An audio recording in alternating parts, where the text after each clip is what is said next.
계속해서 장애인 권리협약에 대한 이야기 하고 있는데요.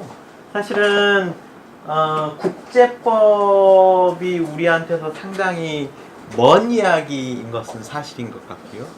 국제법의 출발이 사실 인권과 관련된 부분들이기 때문에 인권이 우리가 말은 많이 쓰지만 실적으로 우리 삶 속에서 인권이 그다지 많이 우리 피부 속에 체화되어 있지는 않는 것 같아요. 그냥 어떤 도구로서 우리가 이야기는 하기는 하지만 우리가 시민으로서의 어떤 우리의 권리, 그것이 법이 우리에게 그것을 보장해주고 있다는 생각보다는 사실은 우리 일상에서 관습 속에서 그냥 우리의 어떤 타성들이 우리를 규정하고 있는 경우들이 너무 많지, 굳이 우리가 우리의 권리를 법적 근거를 따져가면서 뭔가를 이야기하고 그것들을 또 우리가 뭐 바꿔내면서 법의 근거를 다시 만들고 이런 시민의 운동들은 우리 역사에서는 그렇게 명확하게 또 있지를 않았기 때문에 우리가 권리나 이런 부분들에 대한 것들, 그 다음에 시민의 어떤 의식, 이런 것들이 참 우리하고 어떻게 보면은 민주화운동하면 좀 가깝게 있기는 했었으나 우리 실생활에서 그것들이 잘 풀려나가지는 않는 것 같다 생각이 들어서 장애인 권리협약도 그러한 차원에서 볼 때 장애인들한테는 좀 이렇게 멀리 있는 이야기들이거든요. 사실은 국제사회에서는 장애인들에게 자신들의 권리를 이렇게 높일 수 있는 수단으로서 이것들을 만들어 놨는데 사실 장애인분들한테는 이것들은 굉장히 먼 이야기가 이제 되어 있고요, 우리나라에서도. 그리고 실질적으로 정부에서도 이 부분에 대해서 그렇게 크게 관심이 계시는 것 같지는 않아요. 뒤에 또 이야기를 하겠지만 장애인 권리협약을 그럼 어떻게 이행시키냐, 그다음에 이것들이 제대로 되고 있다는 걸 어떻게 점검하느냐 했을 때는 국내 수준에서 소위 포커스 포인트라 그래가지고 어떤 중심이 되는 집단이 있어야 되고요.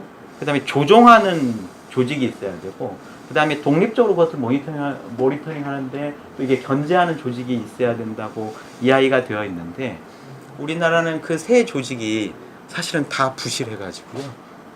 기본적으로 우리도 지금 어디서 그런 역할들을 한지를 지금 배워야 하지 않은 상황인데, 이야기 드려봤자 그 정도군요, 이렇게밖에 우리가 이제 생각이 안 될 정도로 그냥 정부 영역에서 그냥 주물럭주물럭 하고 있는 그런 상황이고, 그 다음에 4년마다 한 번씩 보고서 쓸 때만 좀 전문가들 귀합해가지고 국가보고서 쓰고 있고, 그 다음에 NGO들도 그 즈음 돼서 이렇게 좀 준비하고 이렇게 진행이 되고 있는데, 그런 것들이 그렇게 전문가들이나 법률가들 손에서만 놀아나지 않고 장애인 당사자들이 그것들을 어떻게 활용할지에 대한 부분들이 이야기가 되려면 이제 이런 모임들이 되게 많이 이루어져야 하는데, 뒤에서도 이야기하겠지만 실제로 이런 모임에 국가는 무조건적으로 자금을 지원해야 한다.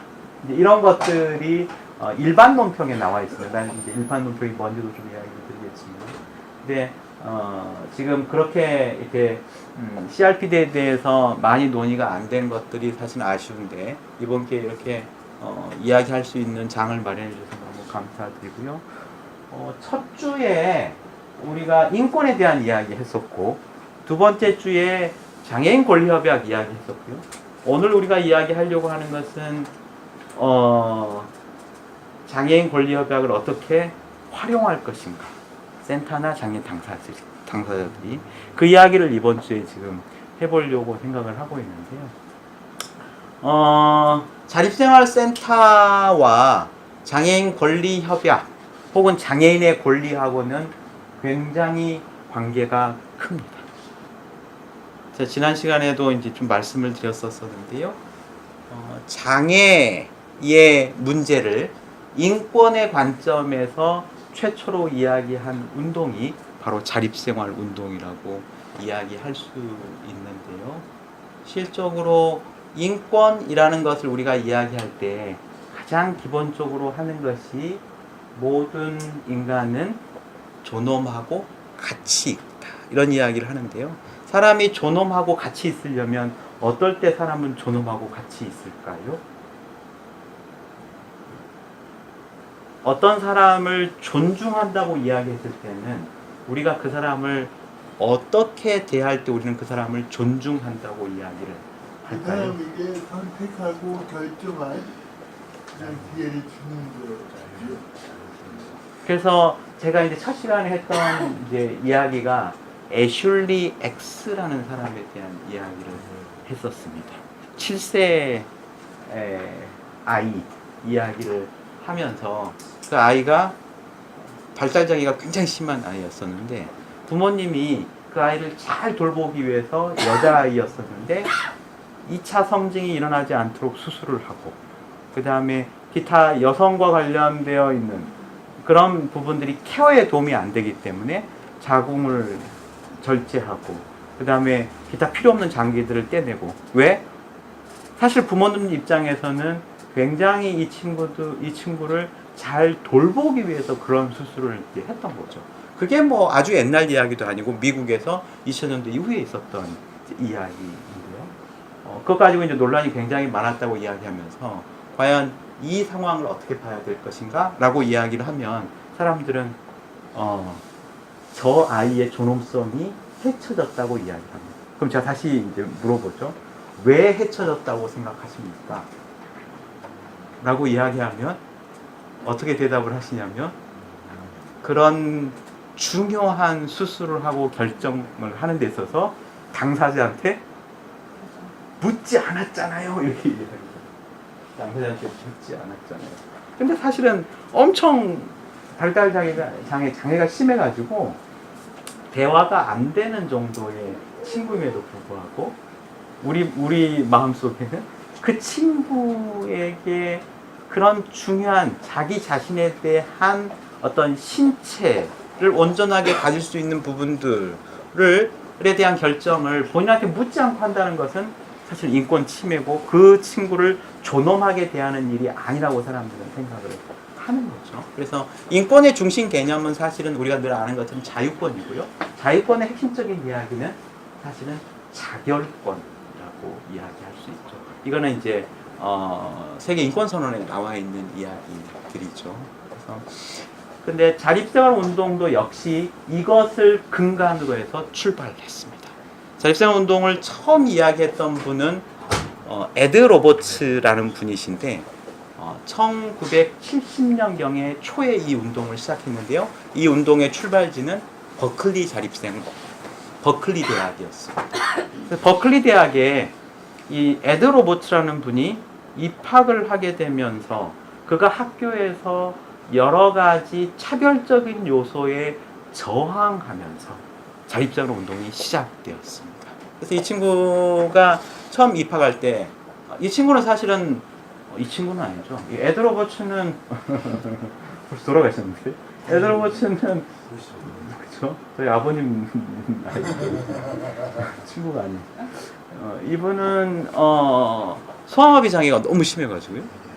근데 어렸을 때는 야구 선수가 꿈일 정도로 건장한 사람이었었는데 중간에 이제 소아마비가 심해져가지고 실적으로 버클리 대학을 들어갈 즈음에는 산소통을 메고 다녀야 될 정도로 이제 소아마비가 허파에까지 이제 있었던 분이셨고요. 근데 어머니가 워낙 드셌던 분이세요. 어머니가 노동운동을 했던 분이셔가지고 어찌됐든지 고등학교 때 뭐 대학교를 2번인가 3번인가 하여튼 트라이를 해가지고 버클리 대학을 들어가는데요. 이 친구가 아니라고 그랬죠. 이분이 대학교 다닐 때 정치학을 공부했습니다. 정치학을 공부하면서 당시에 여성운동, 그 다음에 제3세계 혹은 흑인운동, 시민권운동에 대한 토론이 그때 활발했을 때 버클리 대학에서 그런 이제 공부를 하고 토론을 하다가 아마 장애 역시도 이런 관점에서 다뤄야 되겠다는 생각을 이제 하게 된 거죠.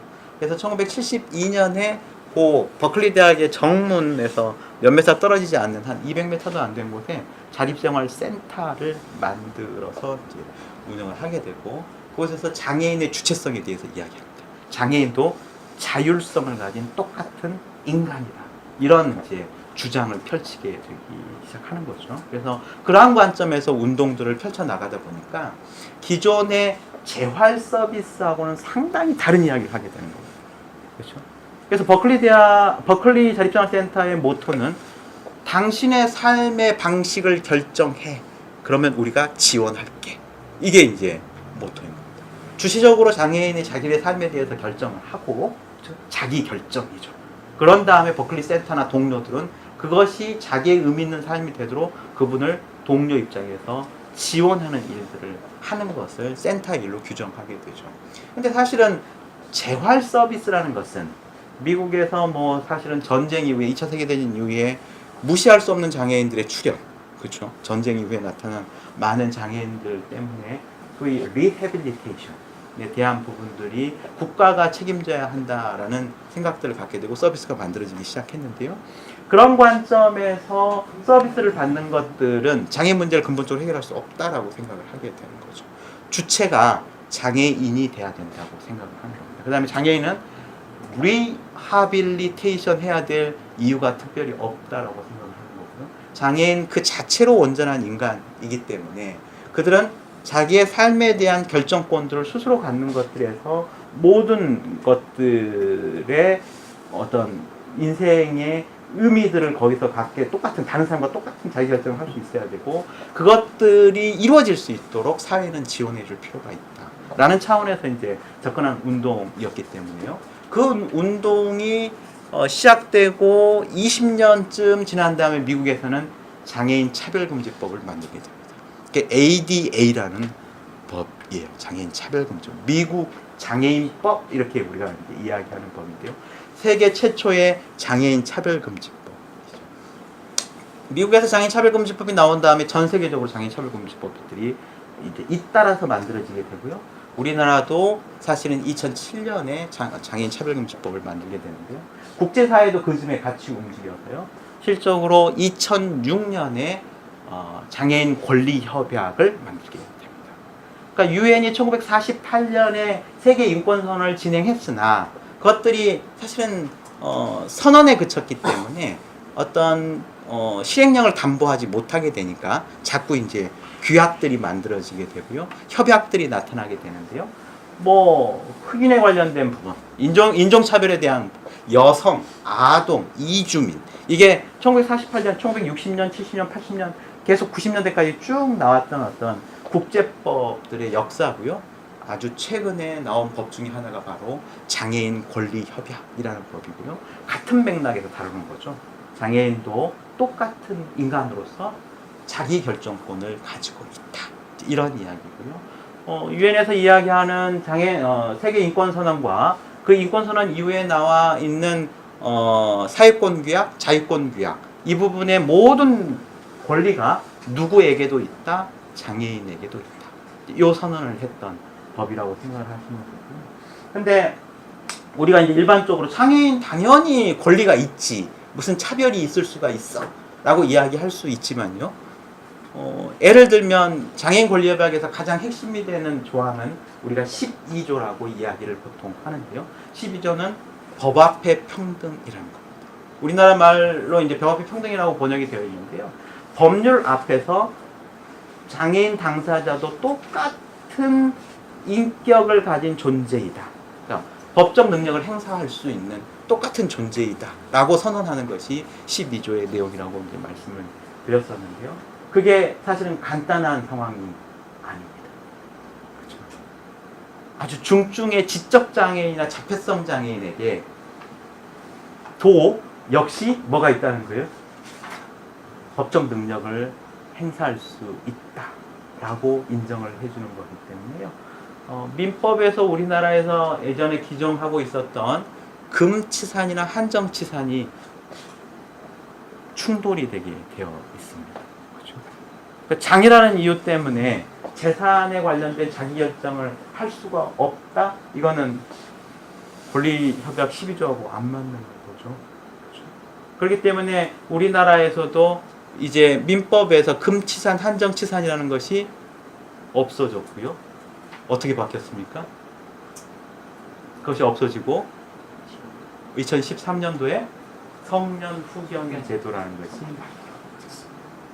그래서 성년 후견이 2013년에 법으로 이제 도입되게 되고 금치산, 한정치산이 이제 없어지는 상황이 되고 2018년 올해 와서는 실적으로 이게 이제 본격적으로 이제 그 법이 운영이 되고 있는 상황인데요. 우리가 2년 전인가요? 3년 전에 롯데그룹, 그쵸? 롯데그룹 누군가요? 그 가장 어르신이 신격호 회장이신가요? 그분 자녀분들이 이분에 대해서 후견인 선정에 대한 부분들을 요청을 했고요. 그래서 가정법원이 그걸 받아들여 가지고 법률 법인인 그 법인에게 후견을 맡기는 그런 이제 판결을 내렸죠. 근데 신혁호 회장이 그걸 받아들이지 않아 가지고요. 사실은 계속해서 대법원까지 이게 갔는데 결국은 후견이 필요하다라고 이렇게 판정을 했던 그런 일들이 나타났던 것이 바로 장애인권리협약 12조의 내용과 우리나라의 민법이 충돌하는 상황에서 우리는 민법이 지금 후견을 받아들이게 되는 그런 것들이 다 이제 요런 변화, 요런 것들과 다 연결이 되어 있죠. 우리나라 2006년에 만들어진 장애인권리협약을 2008년에 비준을 해서 국내법과 똑같은 효력을 갖고 있는 상황인데 그렇게 법적 구조는 그렇게 되어 있지만 실적으로 우리는 그것들을 그렇게 잘 가까이 놓고 이해하지 못하고 있는 상황이어서 이제 오늘 이제 그다음에 지난 2주 동안에 이런 장애인 권리협약에 대한 공부가 만들어졌다고 생각이 되었습니다. 그래서 장애인 권리협약은 실적으로 그런 회장님들 활용하시라고 있는 것은 아니고요.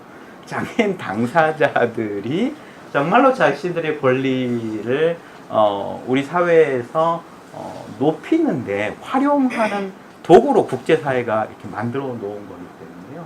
그리고 우리나라도 그것을 비준한 이유도 하여튼 거기에 호응했기 때문이라고 생각이 되어지는 거고요. 근데 아직 우리가 실생활에서 장애인 권리협약을 잘 활용하지 못하고 있고 저도 사실은 그걸 어떻게 활용을 실생활에서 쉽게 할 수 있는가에 대한 부분을 여러분들한테 그냥 딱 손에 쥐어줄 수도 없는 상황인 것 같고요. 저도 뭐 아직 충분히 그런 부분들에 대해서 공부가 약하고 이제 어떤 실천력이 약해서. 근데 우리가 같이 계속해서 논의하고 공부하면서 그 부분에서 조금씩 다가갔으면 좋겠다 생각이 되어집니다. 오늘은 장애인 권리협약과 관련된 부분에서 이제 그 부분입니다.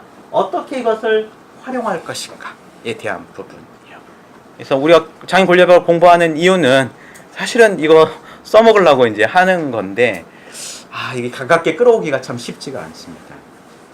그래서 장애인 권리협약의 활용, 이행, 점검 이렇게 이야기했는데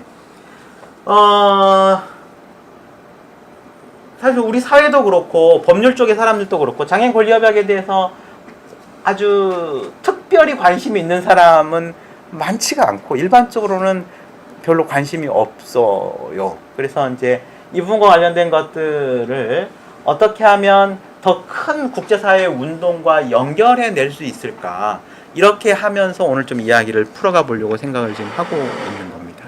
그래서 이거를 이제 주류화라고 이야기합니다. 전략적으로 장애인 권리협약을 우리가 이행시키기 위해서 이것들을 메인스트림의 어떤 활동과 연결시켜 놓는 거죠. 그렇게 함으로 인해서 우리가 이것들이 진행되는 것들을 더 이제 쉽게 가져가 보려고 지금 하는 것들인데요. 문제는 장애인 권리협약에도 익숙하지 않는데 또 다른 것들을 막 이제 가져와서 오늘 이야기를 하다 보니까 이 이야기가 점점 겉돌 수가 있을 것 같아서 걱정이긴 한데 한번 또 처음에는 어쩔 수 없는 일이라 생각을 하고 같이 한번 살펴볼 수 있도록 그렇게 하겠습니다. 이 사진은 뭘까요?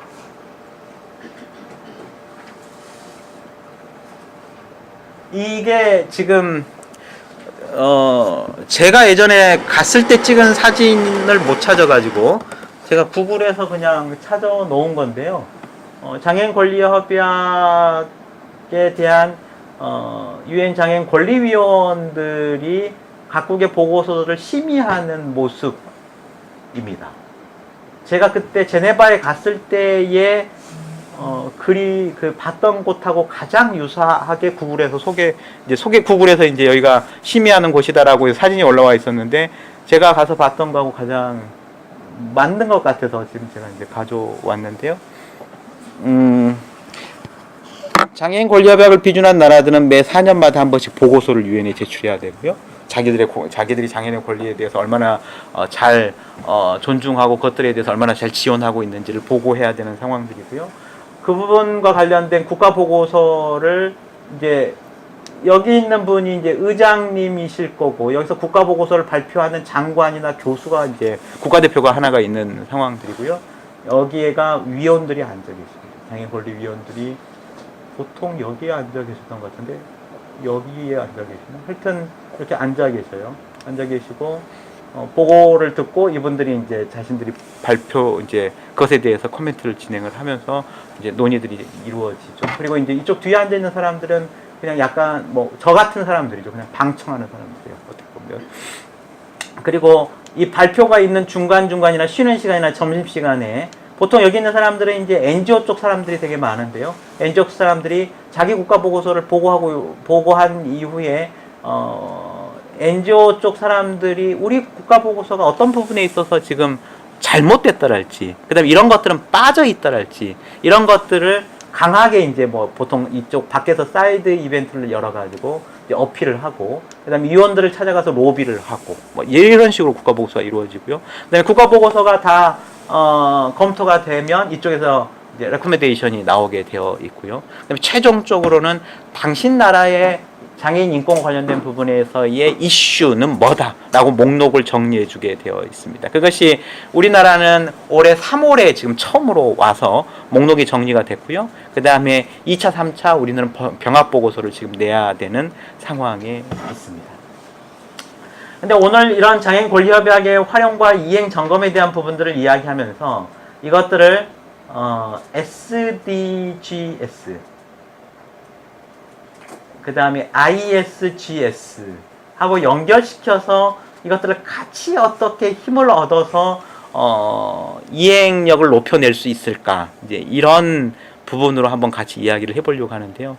SDG라고 혹시 들어보셨나요? SDG. 그다음에 이거는 이제 그렇죠. 지속 가능한 개발 목표인데, 일단 뭐 제가 또 말씀을 드릴 거고요. 이거는 인천 전략입니다. 인천 전략. 인천 전략도 이따 제가 또 소개를 좀 드리겠습니다.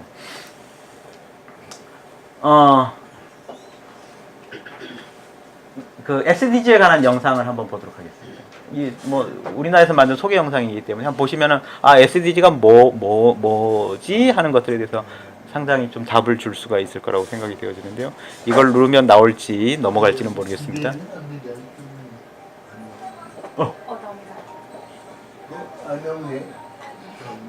소리는 나는데 화면은 안 넘어가네요.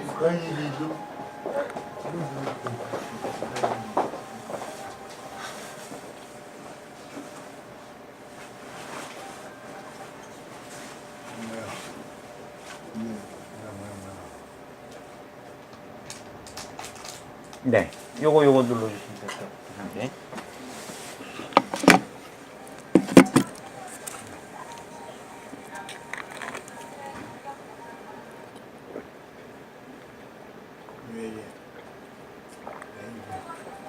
소리가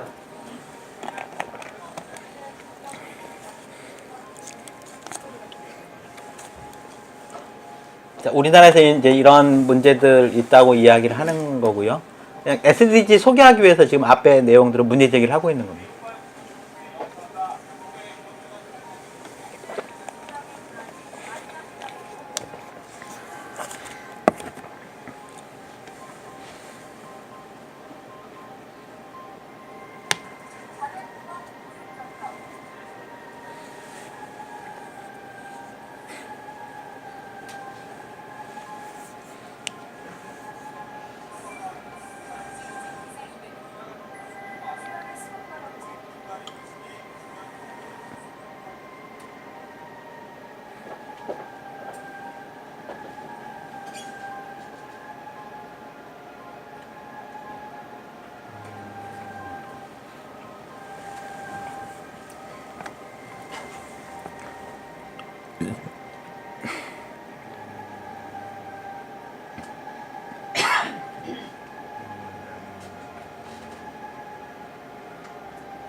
하여튼 미국이 또 나와서 이야기를 하고 있고요.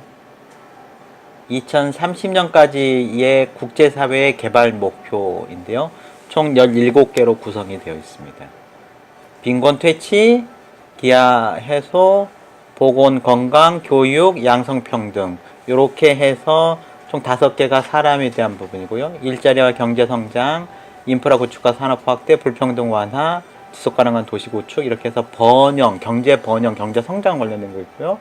물, 그 다음에 지속가능한 소비 생산, 기후, 그 다음에 생태계 보존 이렇게 해서 환경이 6가지의 내용이 있습니다.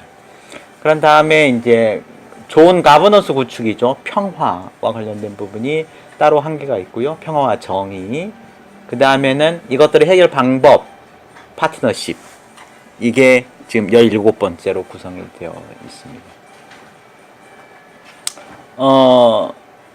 음악이 세게 안 나와서 그런데 앞부분은 엄청 이제 몰아가는 그런 이제 불안하게 만드는 음악이 나오다가 뒷부분에 SDG 나오면서 이제 세계 상당히 평온한 음악이 나오면서 이제 해결책인 것처럼 이렇게 꾸며져 있는 영상인데요. 2030년까지라고 이야기를 하고 있습니다. 지속 가능한 발전 목표. 해서 우리나라도 SDG가 아니라 KSDG를 잡으려고 지금 계속 노력을 하고 있는 상황인데요. 이렇게 보시죠. 권리 이제 국제사회에서 인권에 대한 이야기를 할 때에 가장 기본권을 우리가 자유권이라고 우리가 이야기를 한다고 아까 말씀드렸죠. 자유의 핵심은 자기결정이라고 이야기를 한다고 했습니다. 근데 예를 들어서 여성이 됐든 장애인이 됐든지 간에 그래 자유야. 너네들한테 다른 거 우리가 국가가 너네들을 차별하지 않을 테니까 너네들 그래 고용도 충분히 하고 그 다음에 돌아다니고 싶으면 돌아다니고 거주도 충분히 마련해서 생활을 해. 국가에서 너네들의 자유를 제한하지 않아. 이렇게 한다고 해서 취약계층의 자유가 보호가 되거나 보존이 되거나 이루어질 수 있을까요? 쉽지가 않다는 이야기이죠. 그래서 실질적으로 권리, 인권과 관련된 부분의 핵심은 자유이고 자유권이지만 그 자유라는 것을 누리게 해주기 위해서는 아까 자립생활센터에서 그래 너의 삶의 방식을 너가 결정해. 그러면 우리가 뭐 해주겠다? 지원해주겠다 이렇게 이야기한 것처럼 사실은 사회권에 준해서 이루어지고 있는 지원, 국가의 적극적인 조치가 없으면 이 자유가 보장이 안 되는 경우들이 많이 있습니다. 그래서 유엔에서 1948년에 세계 인권 선언을 하고 난 이후에 국제사회에서 여러 가지 인권과 관련된 논란이 있으면서 자유권 규약과 사회권 규약이 나누어져서 통과가 됐습니다. 그러면 국제사회가 전쟁을 하고 난 다음에 선진국의 사람들은 자유권과 관련된 부분들을 세계 규범으로 넣는데 전혀 불만이 없었는데 사실은 후진국의 제3세계의 사람들은 자유권만 가지고 되냐라고 이야기를 할 수밖에 없겠죠. 그러니까 인간의 권리라는 부분은 뭐까지 다 포함시켜야 된다고 이야기를 할 수밖에 없어요. 제3세계 사람들은 사회권을 이야기할 수밖에 없을 거고 그 다음에 이 사람들은 바로 이어서 개발권에 대한 부분을 이야기할 수밖에 없습니다. 예를 들어서 제3세계에서 사람들이 충분히 자유롭게 생활하고 살고 자기결정을 하게 하기 위해서는 기본적으로 뭐 장애를 갖거나 뭐 그렇다 하지 않는다 하더라도 사람들에 대한 뭐가 돼야 되냐면 건강이나 교육과 관련된 부분이 해결이 돼야 된다는 말이죠. 근데 제3세계 사람들이 낙후되고 경제개혁으로 어렵게 된 것은 제3세계 사람들의 입장에서 봤을 때는 누가 그 자기들을 그렇게 만들었다고 생각하기가 쉽겠어요? 사실은 저쪽에 그 실질적으로 북반구에 있는 사람들이 제국주의적인 어떤 침략을 통해서 자신들의 어떤 번영의 기회를 다 뺏어갔다고 볼 수밖에 없는 상황이잖아요.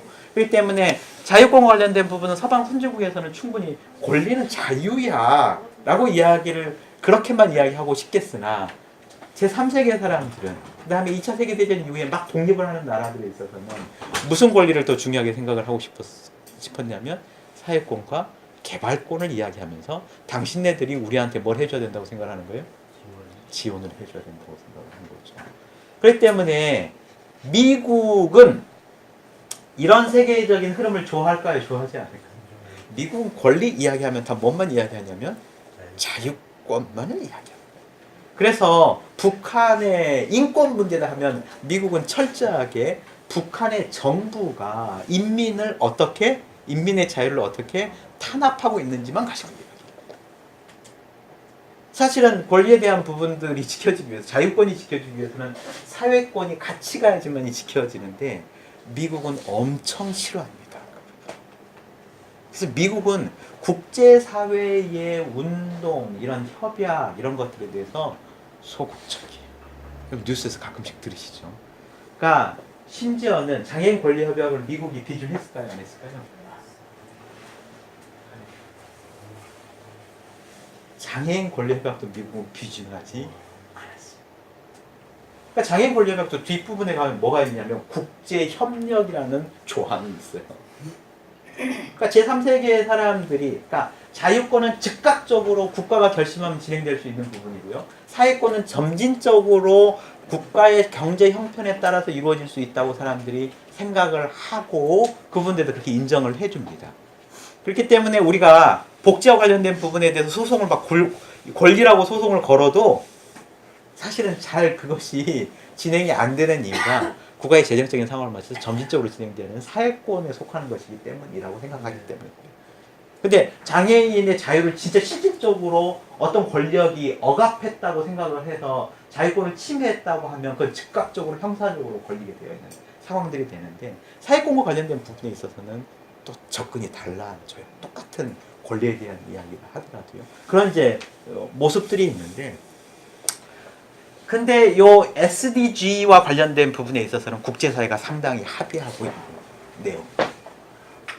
2000년이 딱 되면서 2000년이 되면서 우리가 되게 이제 뉴 밀레니엄 해가지고 전 세계가 업되어 있는 상황에서 이 지금 세계의 빈곤 문제, 사실은 1948년 이후에 월드뱅크가 만들어지고 그와 관련된 것들은 세계 빈곤 퇴치를 목표로 해가지고 다 만들었던 국제사회의 기구들이었었거든요.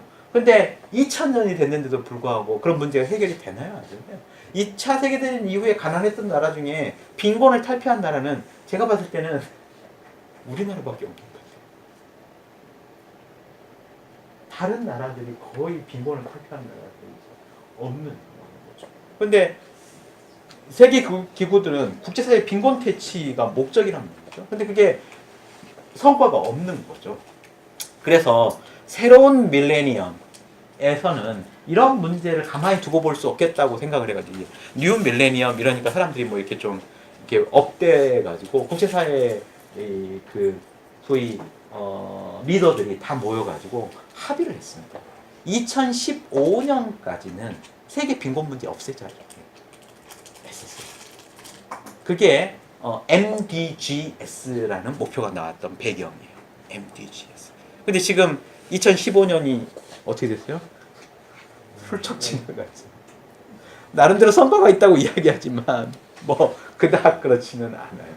근데 뭐 국제사회는 계속해서 이 운동을 해 나가야 되기 때문에 성과가 있다고 하면서 다시 포스트 2015에 대한 논의들을 끊임없이 계속해서 결국은 합의점을 모아냈어요. 그래서 2015년 이후에도 국제사회가 어떤 목표를 가지고 이 문제를 해결하자고 해서 합의를 했는데 그것이 바로 SDG예요. 근데 거기에는 뭐가 붙었냐면 앞에다가 MDG 할 때는 밀레니엄 디벨롭먼트 골 이렇게 되어 있어서 MDG 밀레니엄 그렇죠? 개발 goals 목표 이렇게 국제사회의 목표를 정했었는데 이후에는 지금 새롭게 만들어진 목표에는 밀레니엄 자가 빠지고 무슨 자가 들어왔어요? sustainable 이렇게 들어왔습니다. sustainable. sustain이라는 것은 유지하다는 이야기고요. sustainable 유지할 수 있는 이거를 지속 가능한 이렇게 우리가 번역합니다. 국제사회에서는 굉장히 중요한 키워드가 sustainability, 지속 가능성. 이 지속 가능할 것인가? 우리 지구가, 우리의 삶이, 뭐 이런 경제 구조가, 이런 것들이 굉장히 중요한 부분이고요. 자본주의와 관련된 부분에 있어서도 이것의 유지, 이런 논의 때문에 사실은 CSR이라는 개념도 나오는 거거든요. 그러니까 뭐냐면 자본이라는 것은 실제로 자본이 자본을 계속 증식시키게 되어 있는 상황이고 능력이 자본을 만드는 상황이기 때문에 경제가 돌면 돌수록 능력이 있는 사람한테 부가 계속해서 뭉치게 되어 있는 것은 자본주의의 어떤 원리라고 볼 수 있는 거예요. 그다음에 생산수단을 소유하고 있는 사람들한테서 계속 부는 쌓여갈 수밖에 없기 때문에 경제 주체인 개인, 가게, 우리 집, 그 다음에 정부, 그 다음에 기업 있으면 이게 돈이 돌다 보면 다 어디에만 돈이 다 쌓이게 되는 상황이겠어요? 결국은 능력 있고 그 다음에 생산수단을 가지고 있는 사람들에게 혹은 기업들에게만 돈이 쌓이게 되어 있는 부분이기 때문에 그렇기 때문에 사회가 지속 가능하지 않죠. 그렇기 때문에 기업이 사회 공헌을 해야 된다는 논리가 나오게 되는 거거든요. 그때도 어떤 우리 사회의 경제 구조의 서스테이너블을 위해서 기업들은 사회적 책임을 감수해야 된다. 이런 이야기를 하는 거거든요. 그래서 사실은 그건 이제 당연히 제가 이야기하지 않아도 여러분들은 환경 문제를 이야기할 수밖에 또 없으시겠죠. 그러니까 이런 것들이 어떻게 보면 국제사회의 가장 중요한 키워드예요. 사람들이 모여가지고 논의하는 게 뭐예요? 우리가 계속해서 지속 가능할까? 이걸 고민해요. 우린 일상에 빠져가지고 그런 고민들을 잘 안 하지만 국제사회에서 이게 큰 관점에서 봤을 때는 가장 중요한 것이 이 지구는 지속 가능할 것인가? 그 다음에 이 사회 구조는 지속 가능할 것인가? 이게 이제 가장 중요한 고민거리 중에 하나이기 때문에 맨날 그 주제를 가지고 논쟁을 펼칩니다. 근데 여러분들 중에는 기독교인들이 얼마나 계신지는 모르겠는데 기독교에서는 우리 사회가 지속 가능해야 된다고 이야기하는데 지속 가능하지 않을 거라고 이야기하네. 그래서 되게 비관적인 세계관을 가지고 있고요. 종말론을 이야기하게 되는데요. 이건 그거하고는 좀 달라요. 어떻게 하면 우리가 더 번영하고 더 행복을 증진시키고 지속 가능할 것인가. 근데 모르겠습니다. 신의 뜻에 거역해서 계속해서 지속 가능하게 하려고 하는 건지는 모르겠지만 우리의 목표는 지속 가능성이 있는 거죠. 그러다 보니까 기존의 MDG에서 이야기했던 아주 당면한 빈곤의 문제를 해결하는 목표들보다 좀 더 확장돼서 이번에는 2030년까지 이것들을 좀 해보자 이렇게 계획을 15년 또 다시 이렇게 늘려서 계획을 잡게 되고 목표도 이렇게 좀 더 다양한 내용들을 목표로 잡았습니다. MDG는 보통 요 내용이 핵심 내용이었어요.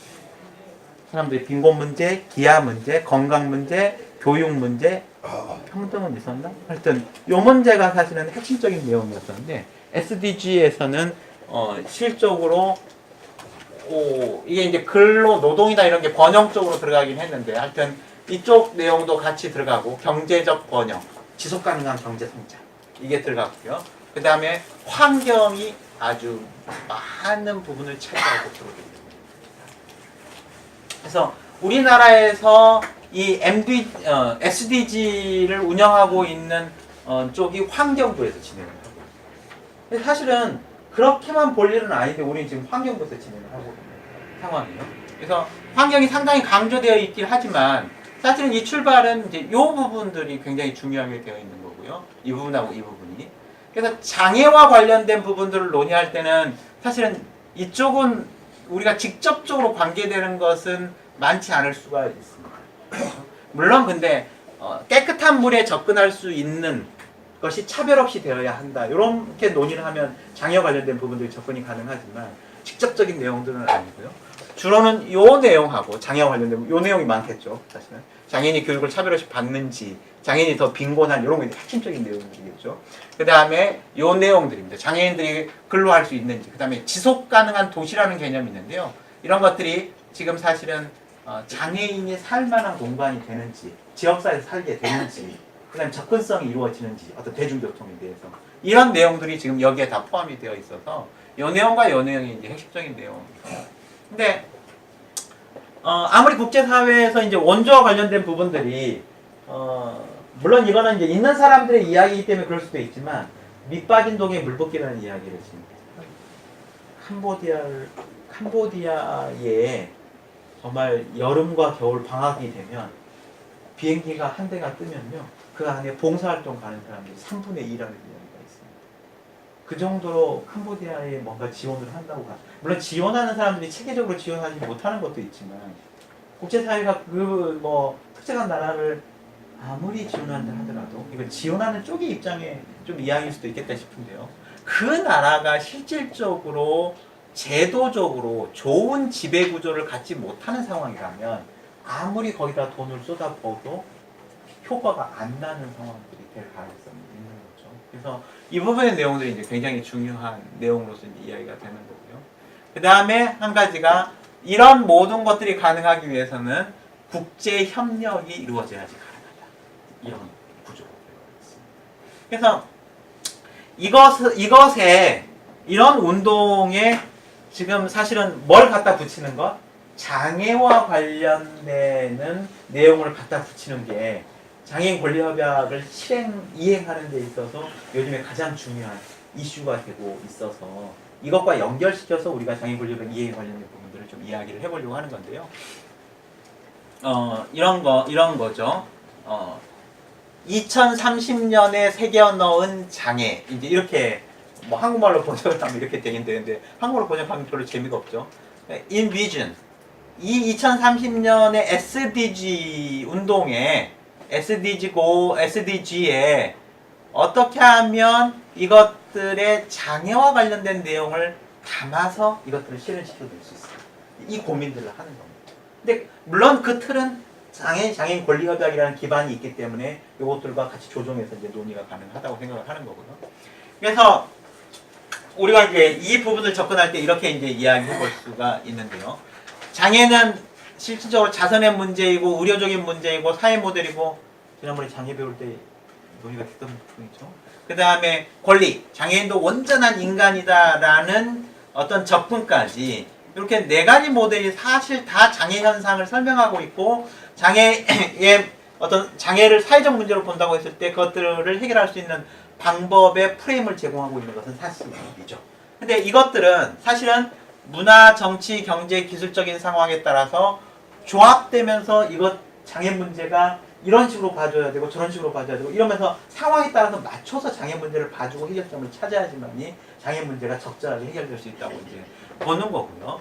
그렇기 때문에 이와 관련된 장애의 문제들은 수많은 복잡한 다른 문제들과 엮여져서 차별이라는 형태로 나타나는 것들을 해결하는 차원에서 이루어져야 되는 상황들이기 때문에 결국 장애는 인권과 개발의 이슈로 접근해야지만 이 국제사회 이것들을 해결할 수 있다라고 생각을 하는 거죠.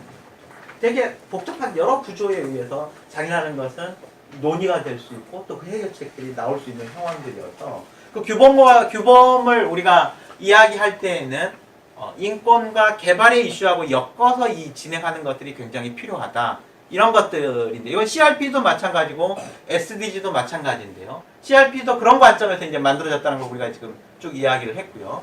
그래서 장애는 더 이상 객체가 아니고 주체다. 온전한 사람됨을 이야기하는 것이 장애인 권리협약이다. 이 부분에 이제 지난 시간까지 계속 우리가 이야기했던 부분들이고요. 그래서 국제사회 장애인 권리협약에 담겨있는 이런 권리들에 대한 내용들 지난번에 한번 우리가 쭉 살펴봤던 내용들이 있는 거고요. 그 다음에 역시 여기도 32조에 국제협력이라는 것이 들어가 있습니다. 국제협력. 그래서 제3세계의 장애인의 사회권 이 부분을 해결하려면 국제적인 협력들이 이루어지지 않고서는 해결이 안 되는 부분들이 이제 있기 때문에 이 장애인 권리협약을 이행시키는 방법으로서 32조에는 국제협력이라는 부분들을 이야기를 하고 있는데요. 그래서 국제개발 프로그램과 같은 국제협력은 장애인에 포괄해야 하며 장애인에게 접근 가능해야 한다라고 해서 포괄 이런 이야기가 이제 나오는 거죠. 그래서 disability 자체를 inclusive한 development 장애를 포괄한 개발. 이것들을 이제 우리가 이야기를 계속 하면서 이 문제에 접근을 하는 것들이 굉장히 이제 중요하게 되는 부분이고요. 이거를 우리가 사실은 메인스트리머화한다 이렇게도 이야기를 할 수 있습니다. 장애인을 그러니까 우리가 이제 SDG를 운영하는 사람들에게 주류 사회에게 장애를 포괄하지 않고 SDG를 달성할 수 없다라는 이야기들을 계속 할 수밖에 없는 거죠. 세계 빈곤의 문제를 해결하려면 누구의 빈곤의 문제를 해결하지 않고서는 안 된다는 이야기죠. 장애인의 빈곤의 문제를 해결하지 않고서는 안 된다. 사실은 젠더 이슈나 비슷하게 장애인의 이슈도 그런 관점에서 이게 전체적인 메인스트림에게 엮여져서 같이 포괄되어서 해결이 돼야 되는 부분들을 이제 이야기할 수밖에 없는 상황이기 때문에 이게 SDG랑 엮여서 이야기가 돼야 되는데요. SDG에 대한 골들 몇 가지, 골의 구성이 어떻게 되어 있는지를 이야기했었는데요. SDG는 그 자체로서 인권과 관련된 부분을 근간으로 하고 있습니다. 왜 그러냐면 SDG의 서문에 이렇게 되어 있습니다. 한 사람도 소외되지 않으며 가장 소외된 자에게 먼저 다가갈 것을 천명하고 있습니다. No one left behind. 한 사람도 나중에 있게 만들지 않겠다. 그 다음에 가장 소외된 자에게 먼저 다가가겠다. 이게 사실 SDG의 기본적인 가치로 이야기를 하고 있는 거죠. 그렇기 때문에 이것은 차별과 관련된 부분들에 대한 어떤 해결책을 이야기하고 있는 내용이라고 우리가 이해할 수 있는 부분이고요. 그래서 SDG 자체가 인권과 관련된 부분들을 이야기를 하고 있는 것이고 장애 문제가 해결되지 않고서는 SDG 자체가 이루어질 수는 없는 상황이라고 이제 보는 거고요. 그래서 이미 그 선언문에서 이렇게 되어 있습니다. 우리는 세계 인권선언뿐만 아니라 인권 및 국제법과 관련된 기타 국제선언문에서 중요한 제약을 한다. 우리는 예언 현장에 따라 모든 국가의 책임을 강조하며 인종, 피부색, 성별, 언어, 종교, 정치적 성향, 의견, 국적이나 사회적 출신, 재산, 출생, 장애 여부 및 다른 지위에 관계없이 인권과 모든 기본적 자유를 보호하고 증진한다라고 하면서 SDG를 이야기를 하고 있는 거고요. 그래서 SDG의 목표는 이렇게 생겼습니다. 이것들을 뭐 여러분들 보시라고 제가 이제 정리를 해서 다시 한국말로 된 것들을 정리를 해서 넣어드렸고요. 이제 뭐 여기서 지금 시간이 많지가 않기 때문에 그냥 넘어가도록 하고요. 그래서 17가지 내용들이 이렇게 구성이 되어 있다고 말씀을 드리고요. 그 다음에 구성이 어떻게 되어 있냐면 이게 그냥 이렇게 선언만 되어 있는 것이 아니고요. 실적으로 이게 지금 SDG 골 1에서 17까지 있는 거라고 생각을 하시면 되고요. 그 다음에 그 안에 또 다시 하위 목표들이 쭉 되어 있고요. 그 하위 목표들 안에 또 지표들이 이렇게 다 만들어져 있습니다. 그냥 있는 게 아니고 그래서 국제사회가 이것들을 계속해서 합의해 가고 있어요. 인디케이터들 자체가 지금 이 사이에 계속 있는 거고요. 지금 여기서 보시면은 이렇게 푸른색으로 되어 있는 게 티어 1, 티어 2, 티어 3 이렇게 되어 있는데요. 국제사회가 합의한 인디케이터 이렇게 되어 있습니다. 명확하게 합의가 되어 있는 내용이고요. 그 다음에 합의가 이제 덜 되어 있는 것, 그 다음에 지금 이게 합의 내용들이 더 만들어져야 되는 내용 이렇게 해가지고 색깔로 구분해 놓은 내용. 이게 만들어져 있는 것도 있는데요. 이건 제가 열심히 보고 만들어놨어요. 그래서 지표가 이렇게 다양하게 구성이 되어 있는데 이 지표와 관련된 부분들을 좀 이따 제가 말씀을 드리려고 하는 건데요. 다 이야기하려고 하는 게 아니라 뭐와 관련된 것들만요. 장애와 관련된 것들만 가지고 이제 이야기하면 된다, 이야기해보려고 이제 하는 거고요. 장애를 명시한 세부 목표, 목표가 있고 그 밑에 세부 목표가 있고 지표가 있는데요. 장애를 명시한 세부 목표가 7번 있고요. 그 다음에 지표가 11번 장애 자체를 명시합니다. 근데 이게 다 구조상으로 보면 다시 또 CRPD하고 다 연결이 될 수밖에 없겠죠. 인권의 문제고 다 이제 그렇게 출발되어 있기 때문에요. 그래서 첫 번째 내용도 마찬가지입니다. 첫 번째 그 골에서 모든 것에서 모든 형태의 빈곤을 종식시킨다 이렇게 되어 있으면요. 그 다음에 세부 목표에서도 빈곤층과 취약계층에 대한 실질적인 보장을 2030년까지 진행하겠다라고 이야기를 했다면 이 안에 바로 지표에 보시면 사회적 보호 최저선 체계에 적용을 받는 인구의 비율이 대한 부분들을 이야기할 때 장애인 이렇게 따로 구분을 해서 우리가 지표 관리가 돼야 됩니다. 근데 하여튼 나중에 이야기를 또 하겠지만요. 제가 이제 요것만 말씀드리고 이제 여기 이거 이제 같은 패턴으로 우리가 쭉 좀 한번 리뷰를 해보려고 생각을 하고 있는 거고요. 그 다음에 어떤 내용이 가장 우리에게 혹은 지금 굿잡 자립생활센터에게 접근하기가 다루기가 가장 좋은 지표인지를 사실은 보고 그것들에 대해서 우리가 좀 지역사회로부터 이 운동들을 SDG나 CRP에 근거해서 운동들을 진행하는 것들을 좀 하나씩 센터들이 맡아가지고 진행을 좀 해보면 어떨까 이런 게 지금 사실은 제 제안이고요.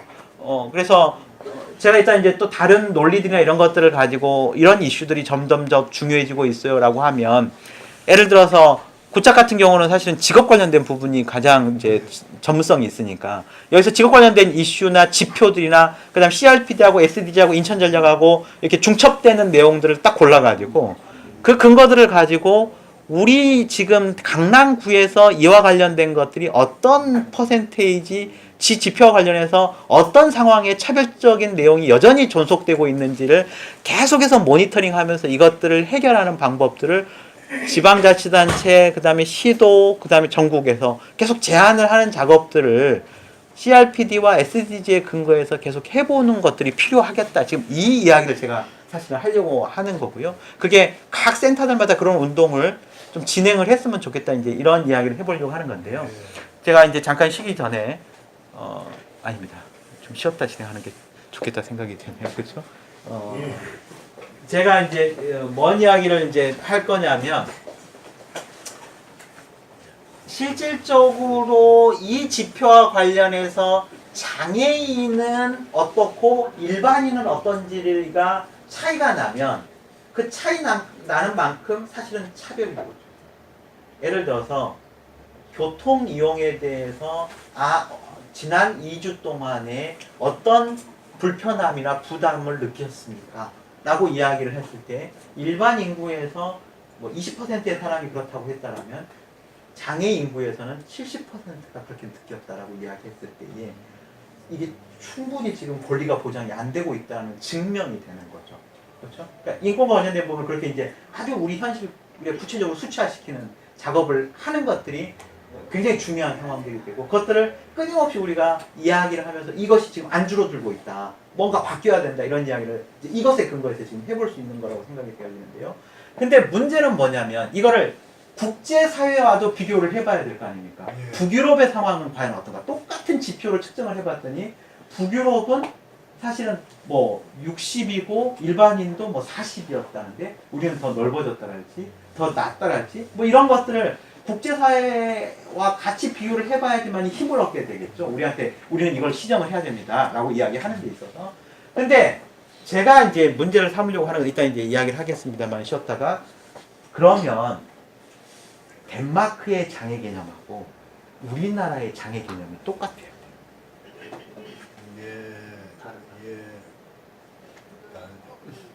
덴마크는 장애인이 2%인데 우리는 장애인이 4%, 5%밖에 안 된단 말이에요. 그럼 뭔가 지금 이게 비교하는데 뭐 이게 어려움이 있겠죠.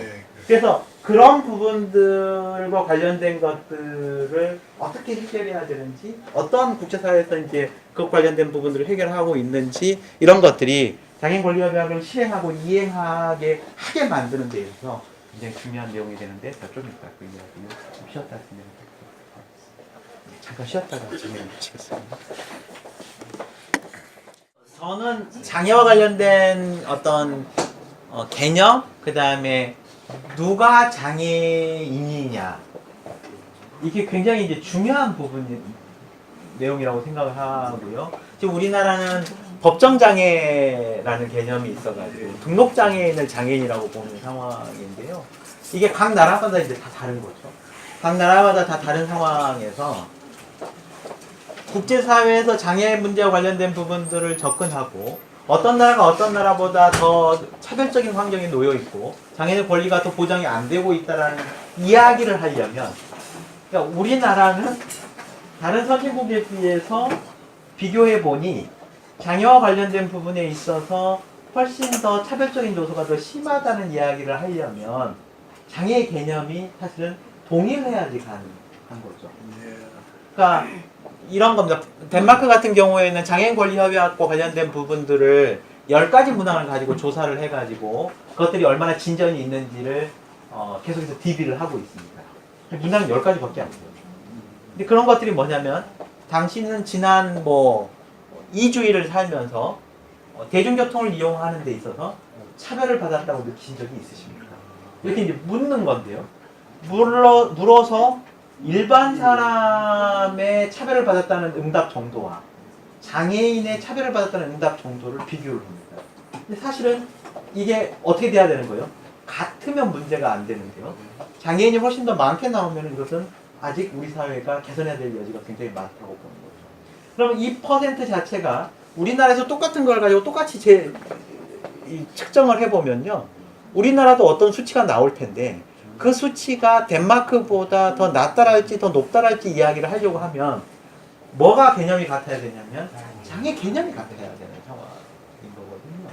그래서 국제사회가 지금 이런 SDG나 그 다음에 CRPD의 이행과 관련된 부분들을 국제적인 협력과 국제적인 비교 이것을 통해서 만들어내려고 작업을 하는 중에는 굉장히 중요한 것이 장애 개념을 전 세계적으로 통일시키는 겁니다. 어떻게 통일시켜요? 어떻게 통일시켜야 될까요? CIF 개념을 통일하는 거 아닙니까? 그러니까 ICF 개념이 분명히 있는데요. 예. ICF는 ICD하고 같은 겁니다. 그러니까 우리가 저기 병원에서 치료받고 난 다음에 병원에서 치료받았다는 증명서 떼어달라 그러면 뭐라고 그러죠? 증명서 떼어달라 그러면은 이 사람이 진단서 끊어달라면 진단을 해야 되기 때문에 무슨 질병이 있다 이것을 써 넣어야 되잖아요. 그러면 그 코드를 써주거든요. 그럼 국제적으로 다 똑같은 코드를 사용하게 됩니다. 이게 이제 ICD일 텐데요. 그것처럼 ICF에서도 9가지 생활 영역 중에서 어디서 참여의 제약과 활동상의 제한이 있는지를 점차 측정할 수 있는 그 코드가 만들어져 있습니다. 그게 이제 ICF인데요. 그거는 이제 너무 복잡한 거죠. 각 개별 장애인들에게 다 그렇게 해가지고 장애가 있다 없다 이야기하는 것이 너무 복잡한 거고요. 실적으로 이 부분을 해결하려고 유엔에서 지금 제시를 해놓은 방법이 있습니다. 그러니까 워싱턴 그룹이라는 그 연구 집단이 있는데요. 그 연구 집단에서 그냥 대여섯 개의 문항만 가지고 장애를 분류해냅니다. 한 질문 문항이 대여섯 개밖에 안 돼요. 그래서 그러니까 얼마나 걸을 수 있냐, 볼 수 있냐, 몇 가지 것들이 이제 쭉 있어요. 그와 관련된 아주 단순하게 누구든지 조사할 수 있는 내용으로서 대여섯 개 문항만 가지고도 장애다, 장애 아니다를 구분해내는 거죠. 그 문항을 활용하는 것이 지금 유엔의 합의 내용이고요. 그게 인천전략에서도 그것을 사용하도록 하기 위해서 예전에 인천전략도 벌써 3년 전인가도 회의를 했었어요. 다 똑같이 아태지역에서 그걸 활용하자 라고 이야기를 했었는데요. 그때 제가 이제 정부 담당자하고 같이 그 회의에 참석을 했었는데요. 정부 담당자는 그 부분에 대해서 안 된다 이렇게 이야기를 했습니다. 그걸로 조사를 하면 장애의 비율이 11%에서 13%까지 나와요. 보통 나라마다.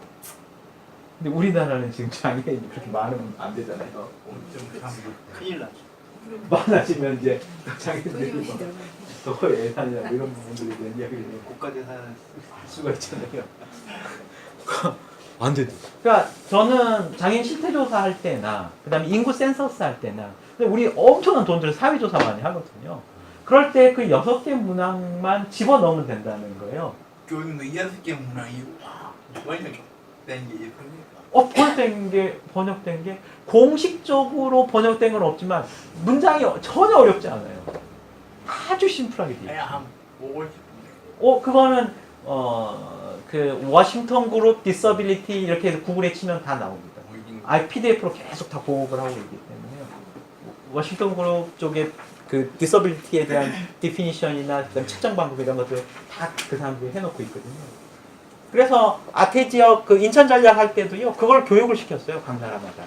그렇게 조사를 해가지고 서로 비교가 가능하도록 하자. 이게 비교가 안 되면 데이터가 모여봐야 의미가 없거든요. 이게 이제 그러다 보니까 이제 추정하게 되는 거거든요. 계속해서 이걸 보완하고 웨이팅 주고 뭐 이렇게 해가지고 진행을 하는데, 조사를 기본적으로 그걸로 하자라는 이야기고요. 그 우리나라 사회조사에서 장애와 관련된 그 6개 문항만 모든 조사에서 집어넣는다고만 하면요, 장애인과 일반인의 차이가 다 드러나게 됩니다.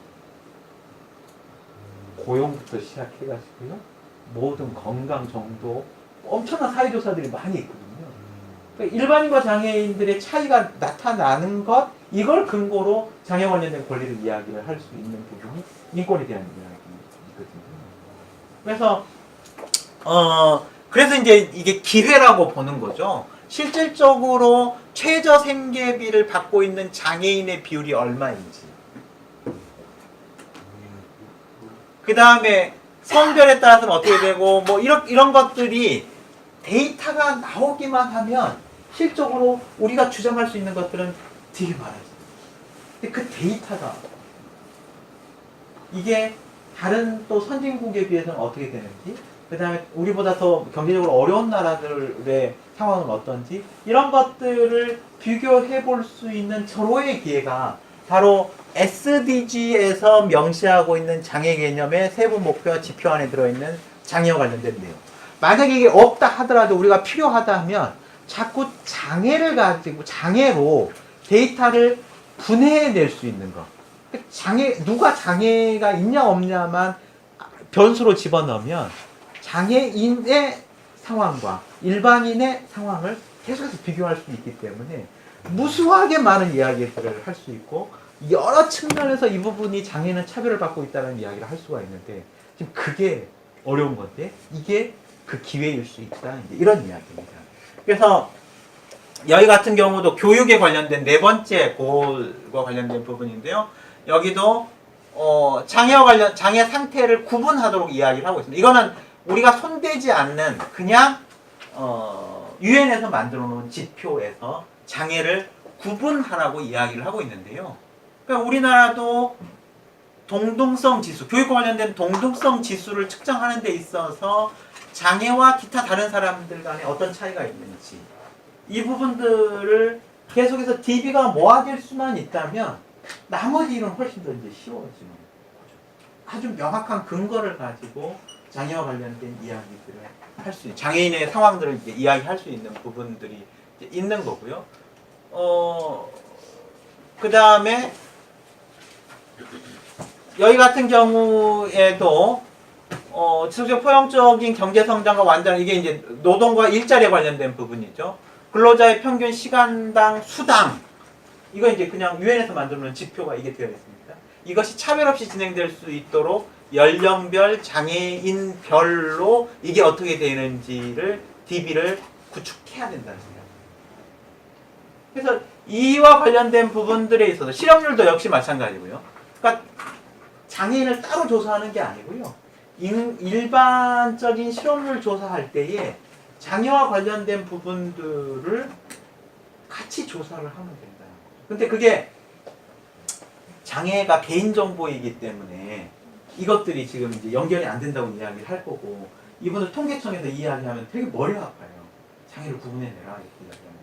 근데 이 개념 자체를 등록장애인의 개념으로 진행할 일은 아니다라는 거죠. 그냥 문항만 대여섯 개 늘리면은 실적으로 거기서 분류가 국제 기준으로 해서 분류가 가능하다는 거죠. 그렇게 해달라고 계속해서 우리가 요청을 해야 되는 부분. 사회조사를 하거나 인구 센서스를 하거나 실업률 통계를 통계청에서 이 작업들을 사실은 해줘야 되는 부분들이라고 생각을 하는 거죠. 그 다음에 불평등과 관련된 부분도 마찬가지죠. 중위소득 50% 이하의 인구 비율이 장애인은 얼마나 되는지. 이게 이제 노인이 우리나라 이제 OECD 국가 중에 제일 하이라고 이야기하는 내용이죠. 그래서 노인 빈곤율에 대한 이야기를 하는데, 장애와 관련된 부분. 근데 노인은 되게 심플해요. 65세 이상 이렇게 구분이 확 되는 거죠. 근데 장애는 지금 그게 안 되는 거예요. 그래서 이 부분과 관련된 것들이 지금 장애인 개념, 장애를 측정하는 방법 이런 것들이 지금 숙제로 놓여 있는 부분인데 워싱턴 그룹에 대한 지표를 되게 반대하는 분이에요. 장애계에서. 그건 왜 그런지는 모르겠는데 대체로 그게 너무 단순하다랄지 그게 뭐 실효성이 너무 떨어진다 우리나라에서는 그런 제3세계나 하는 방법이다. 보통 이렇게들 많이 비아이에서 반대하는데 하는 부분들이 있고요. 근데 저는 그렇게 생각하지 않습니다. 그래서 이렇게 간단한 방법으로 장애와 관련된 개념들을 포괄할 필요도 있고요. 그 다음에 간단한 방법으로 장애를 측정해가지고 다른 지표하고 쉽게 비교할 수 있도록 장애를 분류해내는 것. 전체 통계에서. 이것들은 저는 굉장히 중요하다고 전문가의 생각합니다. 권위가 떨어진다고 생각해야 돼 그런 거 아닙니까? 그런 부분들도 있을 수 예. 있을 거라고 생각이 돼요. 예.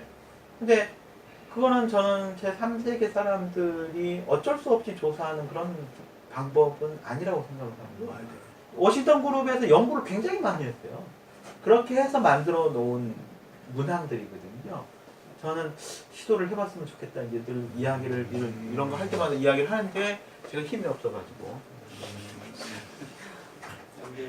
지난번에 이야기할 때도 제가 열심히 이야기했었는데 지속 가능성과 관련된 부분에서 유엔에서 그냥 만들어 놓은 지표예요. 유엔에서 만들어 놓은 지표에 대중교통에 편리하게 접근할 수 있는 인구 비율 이렇게 해가지고 장애를 분류하도록 그렇게 했기 때문에 사실은 SDG를 우리나라가 진행하려고 덤벼들면 이 데이터를 가지고 있어요. 지금 없잖아요. 지금 우리나라 이제 지표 만들고 있어요. 근데 지표 만들고 있을 때 NGO들이 참여하세요라고 이야기하고 있는데 장애인 그룹들이 조금 이제 그 부분에 대해서 이제 참여가 액티브하지 않는 거고 국가도 홈페이지 걸어놨어요. 요청하세요. 이런 지표 넣어달라고 뭐 이렇게 이야기를 하고 있는 상황인데 기간이 아마 지났어요. 올해 지금 계속 그 일을 진행을 했었거든요. 근데 아마 이제 대표 단체들이 이런 개념들을 가지고 뭔가 계속해서 이야기를 하고 지표가 구분이 돼 있는지 실질적으로 SDG 12일에 하위 목표 2에 보면 거기에 하위 목표 2에 다시 1 인디케이터는 장애인을 구분하도록 유엔에서 이야기를 하고 있다라고 알고 주장을 해야 되는 부분들이 있는 거죠. 그것을 사실 우리가 확인할 필요가 있고 계속 DB가 쌓이도록 요청을 해야 될 상황인 거죠. 이것만 구분이 되면 접근성에 있어서 얼마나 장애인들이 차별을 받고 있는지를 장애인 혹은 장애의 종류 그 여섯 가지 내용이 사실 장애 종류로 나눌 수가 있거든요. 구분이 가능하게 이제 그렇게 되어 있는 거고요. 도시의 공공 목적의 용도를 위해 개방된 시가와 지역이 차지하는 평균, 개방된 뭐 이렇게 이야기했는데 사실 접근성과 관련된 부분이라고 저는 이제 생각을 하는 거고요. 이것들도 다 이렇게 되어 있습니다. 그 다음에 12개월 동안 그러니까 덴마크에서 만들어 놓은 지표도 사실 이렇게 많이 되어 있는데요. 지난 12개월 동안 신체적 혹은 성적 괴롭힘을 당한 사람의 비율 이렇게 되어 있습니다. 그러니까 자기가 인지하는 거죠. 자기가 인지했을 때에 그렇게 당한 사람의 비율. 근데 문제는 이게 샘플 사이즈를 엄청 크게 해야지만이 장애인이 들어오겠죠. 그러니까 100명을 해봐야 장애인은 10명밖에 안 들어오고 적어도 장애인이 한 60명 정도 되려면은 600명, 700명은 조사를 해야 되는 상황들이에요. 랜덤하게 진행한 사람들도. 근데 이걸 전국적으로 진행을 하려고 하면은 상당히 이제 서비스할 때 대단한 이제 부분들이 필요한 건데요. 저가 이제 주장하는 거는 이런 지표들을 다 모아가지고 이건 10일 지속가능 도시죠. 그러니까 SDG에도 있고 사실은 이거 CRPD에도 있는 내용들이고요. 그 다음에 인천전략에도 있는 내용들이에요. 그러니까 이것들이 다 통하는 내용들이기 때문에 이것을 강하게 주장을 해서 강남구에서라도 조사를 해야 된다는 거죠. 그 이야기입니다. 강남구에 예를 들면 강남구를 속에서 한국에서 제일 잘 사는 동네인데도 이 정도의 차이가 난다.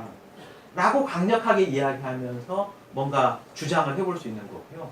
이런 DB가 계속 쌓이거나 이것이 정말 의미 있는 조사로 진행만 가능하면 이걸 가지고 장애인 권리협약의 NGO 보고서를 만들 수 있는 거예요. 그러니까 국가는 이렇게 뭐 어쩌고저쩌고 잘 하고 있다라고 이야기하지만 우리가 실제 조사를 해보니까 아니다. 장애인과 비장애인 사이에 이렇게 서로 접근성에 대한 차별을 느끼고 있다. 이런 것들이 지금 존재하고 있는데 지금 국가보고서 엉터리다라고 이야기할 수 있는 근거들을 저는 어떻게든지 강남구를 조사하는 것만으로도 가능하다 이렇게 이제 생각을 하는 거죠. 그래서 NGO 보고서들은 굉장히 다양한 형태로 이제 제출이 되고 그것들이 이제 유엔 장애권리위원회에서 우리나라 국가보고서를 심의할 때 논의가 될 수 있는데요. 어떤 곳들은 그냥 CRPD 하나의 조항만 가지고도 보고서를 낸대요. 그러니까는 굿잡 자립생활센터 이름으로 몇 조인지 생각이 안 나지만 고용과 근로에 관련된 CRPD 조항은 우리가 NGO 보고서를 내겠다라고 생각을 하고 이런 데이터들을 사실 구체적으로 SDG나 인천전략하고 연결시켜놓는 핵심 지표들을 설정을 해내가지고 강남구에서 돈 줘야 돼요 사실. 강남구하고 그 다음에 할 수 있으면 그냥 우리가 못하면 저희 맡기면 되거든요. 갤럽이든 무슨 조사하는 요즘에 사회조사 그 회사들이 있으니까 예산을 만들어서 거기서 조사하게 만들고 그 다음에 그것들을 발표하고 해서 보고서를 만들고 굿잡의 이름으로 유엔에 갖다 내고 그 다음에 계속해서 그 장애권리위원 우리 그 저기 누구죠? 성함이 어떻게 되죠? 위원. 예. 그 위원을 통해서 계속해서 로비를 하고 그래서 다시 국가의 유엔 권리위원회에서 뭔가 그 레코멘데이션을 할 수 있도록 하고 이렇게 이제 사실은 CRP들을 활용해야 돼요. 서울시를 대상으로 할 수도 있겠네요. 그렇죠. 서울시하고 붙어도 되죠. 그래서 김미연 의원도 계속해서 저하고 이야기했을 때는 지방자치단체하고 같이 붙어야 된다. 중앙하고 오히려 하는 것보다는 각 영역의 지방자치단체하고 이 장애인 권리협약을 근거로 해가지고 요구를 하고 뭔가 변화를 시도하는 거죠. 서울시가 우리나라에 제일 잘 사니까 서울시를 딱 대서 하나를 주는 식으로 하면 그렇죠. 그러니까 이거는 중앙정부만 책임 있는 것이 아니라 지방정부가 책임 의무가 있다는 거죠. 그래서 당사국은하고 CRPD에서 계속해서 당사국은 어떤 의무를 갖는다 이렇게 이야기했을 때 그 당사국 안에 지방정부도 포함이 된다는 것이 김현 의원의 주장이세요.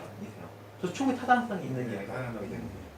그러면 서초구든지 서울시든지 아니면 강남구든지 이 내용들과 관련된 부분은 우리가 체계적으로 뭔가 정리를 하고 요청을 하고 그걸 가지고 조사를 하고 차별의 정도들을 체크를 해내고 어떤 것들이 시정돼야 된다라고 해서 국가 보고서를 써내고 이게 굿잡하고 무슨 건대 무슨 어디랑 같이 하시든지 뭐 이런 작업들은 굉장히 해볼 만한 작업들인 것 같고 부에서 펀드레이징을 해가지고 제네바에 가셔가지고 우리나라 국가 보고서 심의할 때에 우리가 사이드 이벤트 하고 보고서 막 내고 저 위원들한테 정보를 주는 거죠. 접근성 잘 돼 있다고 이야기하는데 우리가 조사해보면 이렇다든지 우리가 그냥 조사한 것이 아니라 굉장히 체계적인 조사를 통해서 지금 우리가 하는 이야기다랄지 뭐 이런 것들을 보고서에 담아가지고 제안을 해내고 바꿔낼 수 있는 것들이 하여튼 CRPD 그렇게 하라고 사실은 CRPD가 만들어져 있는 거라고 생각하시면 되는데 그것을 엮어내는 거죠. SDG, 인천전략하고 다 같이 엮어가지고 진행하면 훨씬 더 힘을 받을 수 있다 이런 이야기를 드리는 거고요.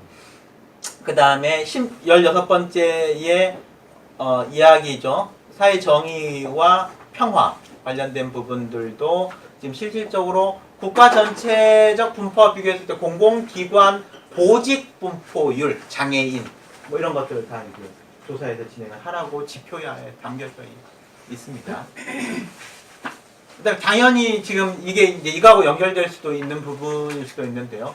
실제로 직업하고 관련된 부분도 이제 이게 나올 수 있는 거죠. 특히나 공공 영역의 장애인을 얼마나 고용하고 있는지 이와 관련된 부분은 이미 CRPD에서도 그 조항에 그냥 아예 있는 이야기예요. 공공 영역이 고용해야 된다는 부분도. 그 다음에 우리도 지금 이슈, 쟁점 목록 안에 이렇게 지금 들어와 있는 상황이기 때문에 굿잡에서 그런 부분들은 좀 물고 해볼 역할들이 있지 않을까 이런 생각이 들어요. 그래서 파트너십 관련돼서 이제 SDG 17번이죠. 파트너십 관련돼 가지고 이렇게 되어 있습니다. 2020년까지 그러니까 포스트 2015인데 5년 안에 앞으로는 2년 안에 소득, 성별, 연령, 인종, 민족, 이주 상태, 장애, 지리적 위치 그리고 기타 국가별 상황에 맞는 특성별로 세분화된 고품질의 시일성 있고 신뢰성 높은 데이터의 가용성을 높이기 말이 좀 어렵긴 한데 실적으로 모든 자료와 지표에 있어서 뭘 분리해내라는 이야기예요? 장애를 분리해내라. 이걸 이제 영어로 disability. 장애를 분화시킨대요. 그러니까 뭐 수많은 데이터들이 있겠죠. 우리가 어떻게 잘 살고 있는지와 관련된 부분에서 데이터들이 있을 텐데 그게 장애인의 경우에는 어떤지 분류해내는 거예요. 그러니까 그런 장애뿐만 아니라 아까 이야기했었죠. 아무도 그 뒤에 남게 하지 않는다. 가장 약한 사람을 가장 먼저 찾아간다. 이게 SDG의 뭐 어떤 아주 그 정신이죠. 이게 인권 이야기잖아요. 그렇죠? 그 중에서 이제 장애가 있는 거고 그 장애와 관련된 사람들은 어떤지를 지표상으로 보라는 이야기입니다. 가장 뒤에 있는 사람들의 상황들을 볼 수 있도록 지표를 만들어낸 이야기를 하고 있는 거죠. SDG에서. 그래서 이게 이제 장애인 권리협약 지표하고 사실은 연결돼야 돼요. 그거는 이미 유엔 장애인 권리위원회에서도 그렇게 우리나라에 제안했습니다. SDG하고 연결시켜라. 그 다음 인천전력과 연결시켜라.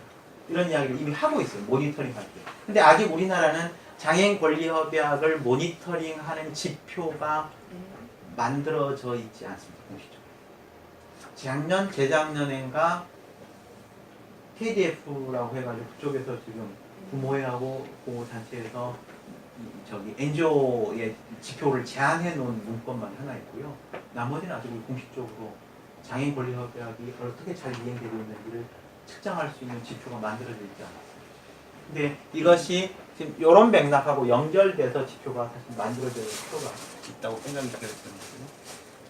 그 외에도 많은 SDG의 목표들은 모두를 위하니까 장애인이 빠지지 않는다는 이야기죠. 관련돼서 진행이 되고 있다라는 이야기고요. 그래서 SDG와 CRPD는 사실 이게 이제 요즘에 많이 하는 이야기들인데요. 이렇게 연결되어 있다는 이야기입니다. 장애인 권리협약의 조항과 그 다음에 SDG의 목표가 이렇게 서로 연관이 다 되어 있다는 이야기하는 거예요. 요즘에 이거 검색하면 엄청 많은 사람들 막 맨날 연구를 봐요. 맨날 연구를 국제사회에서 이게 지금 하여튼 핫 이슈 중에 하나로 이야기가 이제 많이 되고 있는 내용들이고요. 그 다음에 덴마크 연구소에서는요. 인권 문제를 다룰 때에 SDG의 어떤 목표가 장애인 권리협약의 인권 문제하고 가장 연관성이 높은지를 그간의 여러 가지 유엔의 자료들을 분석해가지고요. 아예 통계적으로 데이터를 내놓은 연구소도 있습니다. 거기에 보면은요. SDG의 4, 교육, SDG의 10, 8, 16, 3, 1 이런 순서대로 뭐하고 연관성이 높다면 장애인 권리협약의 장애인의 권리 내용과 연관성이 높다고 이야기를 하는 분석을 해주고 있는 거고요. 그렇다고 한다면은 우리도 요 내용들과 연관시켜가지고 장애인 권리협약, 그 다음에 인천전략을 좀 묶어내서 보면서 우리가 어떤 이슈를 좀 잡아낼 것인지를 고민해 볼 필요는 있다라고 생각이 되어지는 거고요. 이게 이제 하나의 지표를 만들면 우리가 어프로치할 수 있는 방법이라고 생각이 되어지는데요. 고차에서는 아예 타이틀이 이제 딱 있어요. 세 번째죠. 세 번째로 가장 중요한 내용이라고 이야기가 되고 있는 SDG 8 목표하고 해서 뭔가 작업들을 계속 해보시는 게 의미가 있다고 생각이 들어요. 그래서 이제 이렇게 보시면 됩니다. 이게 이제 17개 내용인데요. 이 17개 내용 중에 이 4번, 이게 이제 가장 장애하고 연관이 많이 되어 있는 내용이고, 그 다음에 2번, 불평, 두 번째는 목표 10번째 내용하고 가장 연결이 많이 되어 있고, 그 다음에 세 번째는 요 8번째 SDG의 내용과 지금 장애인 권리협약, 장애인의 권리하고 관계가 많이 되어 있다. 이게 순서대로 제가 이렇게 이제 좀 정리를 해놓은 내용이고요. 이것의 근거는 덴마크 연구소의 분석에 따라서. 그쪽 연구소 또 홈페이지 들어가 보시면요. 엄청난 작업들을 다 해놨습니다. 유엔의 자료들을 분석을 해가지고요. 이것들을 다 연결시키는 작업들도 해놓고 있었고요. 그러면 그래서 가장 중요한 것은 장애로 분해된 지표, 디서브리에이팅된 지표. 이것들을 어떻게 우리가 계속 만들어낼 것인가와 관련된 부분이고요. 데이터의 국제적 비교를 위해서는 유엔 통계청에서 이미 인정하고 있는 워싱턴 그룹의 Short Set on Functioning, 그러니까 ICF 개념을 가져왔는데요. 굉장히 short set로 만들어 놓은 6개 문항의 사용을 공부하고 있습니다. 이미 SDG 할 때도 마찬가지고요. 장애인 권리협약 할 때도 마찬가지고요. 장애 관련된 개념 통계를 잡을 때는 워싱턴 그룹이 만들어 놓은 요 지표를 사용을 공부하고 있습니다. 우리는 별로 관심이 없어요. 뭐 어렵지 않는데. 그래서 이제 장애인 이게 인천전략입니다. 인천전략 처음 들어보시죠? 아니요. 감사합니다. 인천전략. 그러니까 1980년, 81년인가요? 세계 장애인의 해 유엔이 정한 그 이후에 유엔 장애 10년 이렇게 선언해서 프로그램을 진행했고요. 그것이 끝날 즈음에 아태 쪽에서는 따로 다시 아태 장애인 10년 선포했습니다. 그리고 그 다음에 이어서 또 10년 2차 선포를 했고요. 지금이 이제 세 번째 들어서는 상황이고요. 근데 세 번째 들어서는 아태 장애인 10년 운동에 한국이 주도하고 있습니다. 이걸 인천 전략 이렇게 이야기하고 있는 거 아시죠? 그래서 아태 장애인 10년 세 번째 2014년, 2022년까지가 인천 전략을 만들어낸 내용인데요. 인천 전략의 핵심은 장애인 권리협약입니다. 그러니까 서로 연결될 수밖에 없는 내용이죠. SDG도 인권에 근거하고 있고요. CRPD 당연히 그렇고 그 다음에 인천 전략도 역시 CRPD에 근거되어 있는 내용이고요.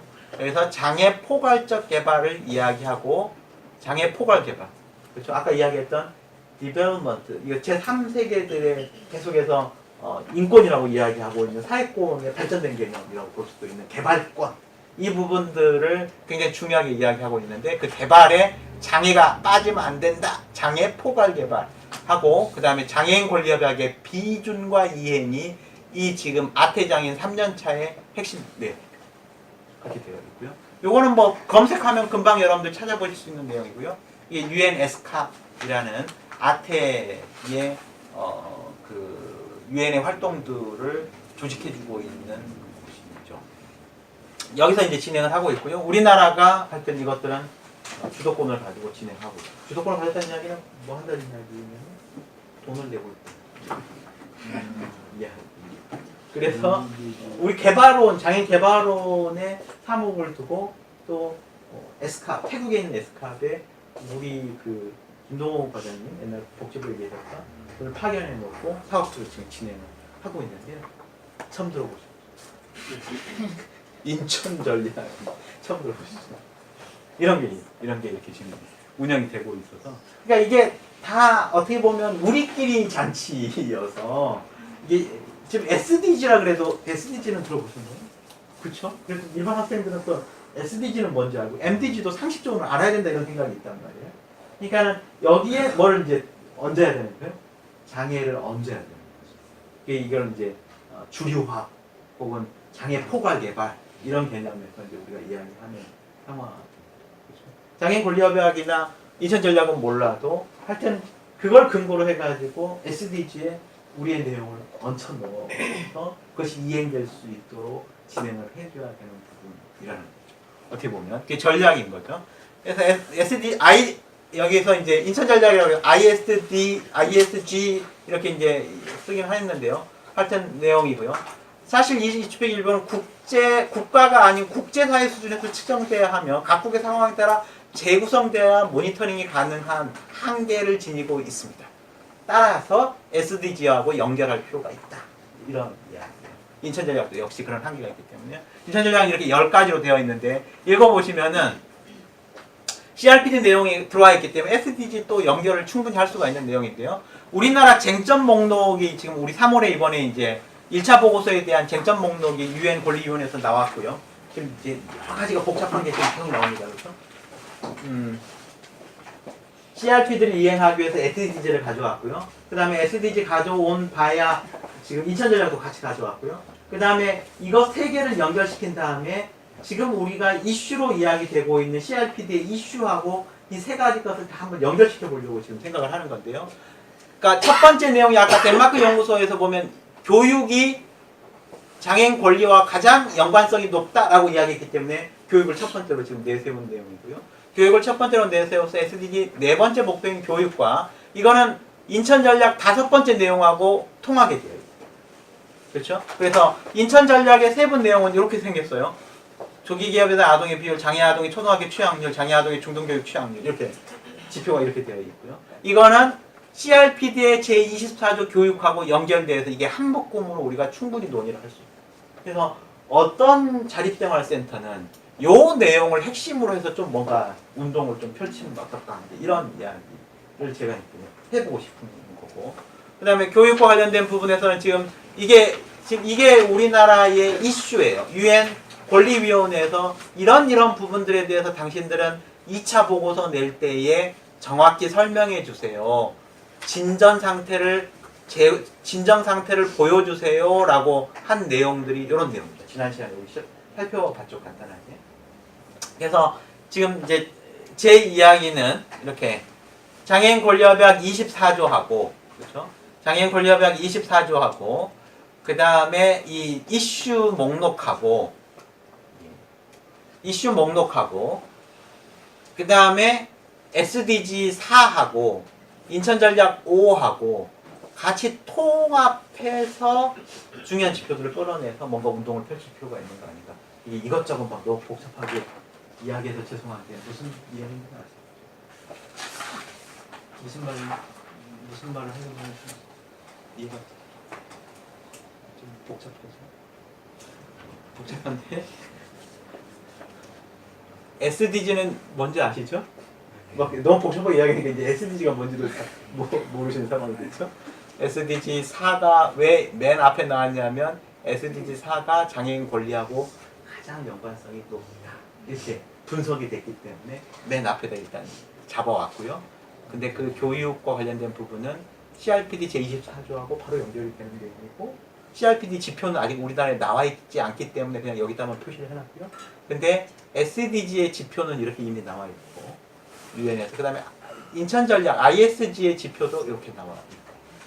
그러니까 요것을 어떻게든지 우리가 근거로 해가지고, 예를 들어서 강남 지역이라든지 어디 지역이라든지 교육과 관련된 부분들을 또 어느 기관에서는 어느 센터에서는 좀 계속 파고들어서 DB를 구축하고 뭔가 제안을 하고 이런 작업들이 이것에 근거해서 이루어질 수는 없을까, 이런 이제 제안을 드려보는 거고요. 근데 여기는 지금 교육은 별로 관심이 덜 하실 거고, 뭐가 제일 관심이 계실 거냐면은 굿잡이기 때문에, 그렇죠? 그렇죠. 노동 근로와 관련된 부분들이겠죠. 그러니까 불평등에 대한 부분들이 있고요. 이것도 이제 제가 그렇게 해서 정리를 한번 해놨고요. 그다음에 이것은 아까 이야기하는 쟁점 목록입니다. 유엔에서 우리한테 이런 것들을 다음 보고서에는 내줘라고 하는 쟁점 목록이고요. 이게 다 차별 관련된 부분들이 너무 많아가지고, 그 다음에는 우리는 SDG 8에서 이야기하는 양질의 일자리와 경제 성장. 이게 하여튼 우리의 주 어떤 핵심 타겟 목표가 될 수도 있겠죠. 이것들을 좀 치중해서 우리가 고민을 해볼 수도 있을 거라고 생각이 들고요. 근데 이거는 장애인 권리협약 제27조하고 분명히 연결이 되는 상황입니다. 그 다음에 인천전략의 1번하고 연결이 돼요. 인천전략 1번. 인천전략 1번의 2가 전체 고용인구 대비 고용된 장애인의 비율이에요.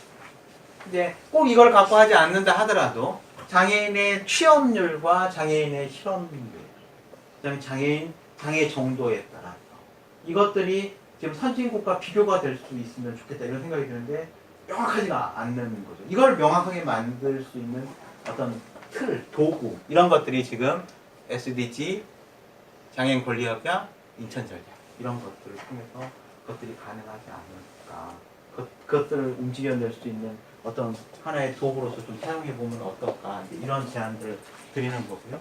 그래서 이 내용들이 권리협약에서 이슈가 되는 내용, 권리협약에서 이슈가 되는 내용이고요. 그래서 지적 혹은 정치적 장애인에 관련된 부분들이 있으니까 이분들의 실업률, 취업률 이런 것들은 정말 처참하겠죠. 데이터 자체가 지금 거의 안 나올 정도일 텐데 이 부분이 선진국의 내용과 어떻게 다른지 비교하면서 계속 우리가 그것들을 파고드는 것들이 좀 필요하지 않을까, 이런 부분이죠. 여성 장애인에 대한 부분, 그 다음에 공공 부분에서의 고용 이런 것들이 중요하게 논의가 될 수 있는데요. 장애인 권리협약 자체에 뭐 아시겠지만 공개 노동에서 장애인의 직장 경력을 습득하도록 촉진하는 이게 지금 여기 하고 있는 운동 중에 하나신 걸로 알고 있습니다. 글자를 지금 계속해서 요거 직장 경력을 습득하도록 하는 작업들을 계속해서 소장님 뭐 계속해서 진행을 하고 계십니다. 그 다음에 공공부문에서 장애인을 고용하는 것 이게 지금 우리나라 이슈 목록에 바로 나와 있는 내용이죠. 공공부문에서 고용할 수 있는. 근데 장애인 권리협약 27조에서 이미 27조 4에서 이건 하고 있는 내용입니다. 이거를 장애인 권리협약 뭐 30개의 권리에 대해서 뭐 다 정리하기는 너무 어려우니 우리는 뭐 근로와 노동에 대한 부분만 핵심적으로 진행하는데 그것이 SDG에서는 어떻게 돼 있고 인천전략에서는 어떻게 돼 있고 그 다음에 장애인 권리협약에서는 어떻게 돼 있고 해서 우리는 이런 것들을 지표로 뽑아내가지고 이것들이 국가에서도 데이터로 계속 수집되도록 하고 국제 비교가 가능하도록 할 수 있도록 하고 그 차이점들이 계속 좁혀질 수 있는 운동들을 우리가 계속 해 나갈 수 있으면 우리가 권리협약이나 이런 것들을 활용해가지고 우리의 운동들을 지속시킬 수 있는 방법이지 않는가 이런 내용이고요. 자립생활센터가 사실은 장애인 권리협약하고는 되게 가까운 사이인데 우리가 좀 이렇게 가까이 못 지내고 있는 부분들을 다시 한번 고민을 해봐야 되지 않나 이런 생각이고요. 이렇게 해서 제가 정리를 할 텐데 다 해놓는다고 다 해놨습니다. SDG 16은 네 번째로 중요한 것이다. 이렇게 해서 이건 인천전략이 이거하고 관계가 있고 장애인 권리협약이 이거하고 관계가 있다. 이렇게 정리를 해서 자료를 이제 드린 거고요. 그 다음에 이슈 목록에서는 지금 이번 올해 이슈 목록에서는 이런 것들과 관계가 있다. 그래서 뭐 그 다음에 다섯 번째로 중요한 것은 건강과 웰빙에 관련된 부분이고 인천전략은 이거하고 관계가 있고 장애인 권리협약은 이거하고 관계가 있고 지표는 이런 것들이 있다. 이렇게 쭉 그 다음 이슈 목록은 건강은 지금 이런 것들이 지금 이슈 목록으로 우리나라에 나와 있다. 이렇게 해서 쭉 계속 제가 정리를 이제 해놨고요. 이것들 한번 계속 같이 보면 재미가 있을 수 있겠지만 너무 정신이 없고 시간이 없기 때문에 그냥 쭉 제가 이런 식으로 정리해놨고 보시면 될 것 같고요. 그 다음에 자립생활센터 어디에선가는 지금 요거 해야 되는 거죠. 사실은 지속가능한 도시와 공동체 SDG 11 이 관련된 부분은 쭉 해야 되는 부분들이고요. 그 다음에 이게 자립생활과 연결이 되는 부분이 되게 많거든요. SDG의 지속가능한 도시 관련된 부분은 우리의 접근성과 굉장히 장애인이 살 수 있는 도시 이런 것과 연관이 지금 바로 직결될 수 있는 부분들이 많이 있거든요. 네. 그래서 접근성, 자립생활 이런 것들이 다 지금 SDG 11 지속가능한 도시라는 그 SDG의 내용하고 연결될 수 있어가지고요. 연결돼서 활동을 좀 해볼 수 있었으면 좋겠다. 이런 이야기를 드리는 거고요. 그 다음에 마지막에 늘 있죠. 지구촌 협력, 국제협력 내용 아까 설명을 드렸고 지금 이렇게 되어 있고요. 그 다음에 ICF에 근거해서 진행된다 이렇게 이야기되어 있는데 워싱턴 그룹의 측정 도구들을 지금 이제 에스캅에서도 이미 되게 사용을 하고 있는 상황이고요. CRPD 31조에서 통계와 자료 수집, 그 다음에 32조의 국제협력 이것들이 다 지금 이거하고 연결이 돼 있다. 나와 있는 내용이고요. 국제적 모니터링, 국내적 이행 모니터링과 관련된 부분에서 우리가 이슈 목록에서 나와 있는 것이 이겁니다. 장애인 정책조정위원회가 제 기능을 할 수 있냐, 국가인권위원회가 이거 할 수 있도록 충분한 재정과 지원이 되냐, 그 다음에 장애인 당사자들이 참여할 수 있냐, 이 내용인데요. 이 세 주체가 굉장히 중요한 주체들입니다. 세 주체. 권리협약 관련된 부분이 있어서 뒤에서 또 설명이 되겠습니다. 기후변화 대응이 잠깐 들어있고요. 그래서 SDG의 데이터는 이런 식으로 모아지게 되어 있습니다. 그래서 국제사회로 이것이 다 모여서 한 군데에서 이게 다 이제 볼 수 있도록 진행이 되게 되어 있는데요. 데이터를 모으는 곳들이 있는데요. 그 데이터가 국제적으로 모이려면 국가에서 데이터 시스템이 돌아가야 되는데요. 이 데이터 시스템을 만들 때에 학계, 민간, 그 다음에 시민단체, 장애인 단체들이 이 데이터를 어떤 거를 모아야 되는지에 대한 부분들을 이야기를 하고 이것이 사실 모아져야 되는 내용인 거죠. 이 작업들을 우리가 좀 관심을 갖고 진행을 해야 되는데 이런 어떻게 보면 깨어있는 센터들이 활동을 할 수밖에 없는 상황인데 정신이 없긴 없으시죠. 내년도에 좀 뭐 센터장님이 좀 이제 뭔가 해야 되겠다 하면 아마 진행이 될 거라고 생각이 돼요. 선생님이 어렵겠다 하면 이제 진행이 어렵지 않을까 이런 생각이 드는데요. 김현 의원이 있으니까 같이 연결해가지고 좀 해볼 수 있는 것들은 좀 해 보면 좋겠다 이런 생각이 들고요. 관련된 부분들에 대해서 저도 같이 할 수 있는 것들이 있으면 해 보겠는데요. 장애포괄 개발을 위해서는 SDG와 IS의 주요 연계 지표가 SDG의 국가 지표에 반영되고 국가의 공식 통계 기반으로서 CRPD 모니터링 데이터가 수집되도록 각국의 통계 거버넌스가 만들어져야 하고 거기에 DPO, 장애인 당사자들의 조직들이 관여하는 것이 필요하겠다. 그래서 CRPD 모니터링 데이터, 지표가 지금 아직 명확하게 만들어지지 않는 상황인데 이걸 작업을 할 때는 SDG와 인천전략을 같이 보고 그것의 통계 작업을 활용해가지고 CRPD의 모니터링 데이터를 좀 확충할 필요가 있겠다. 이제 이런 이야기고요.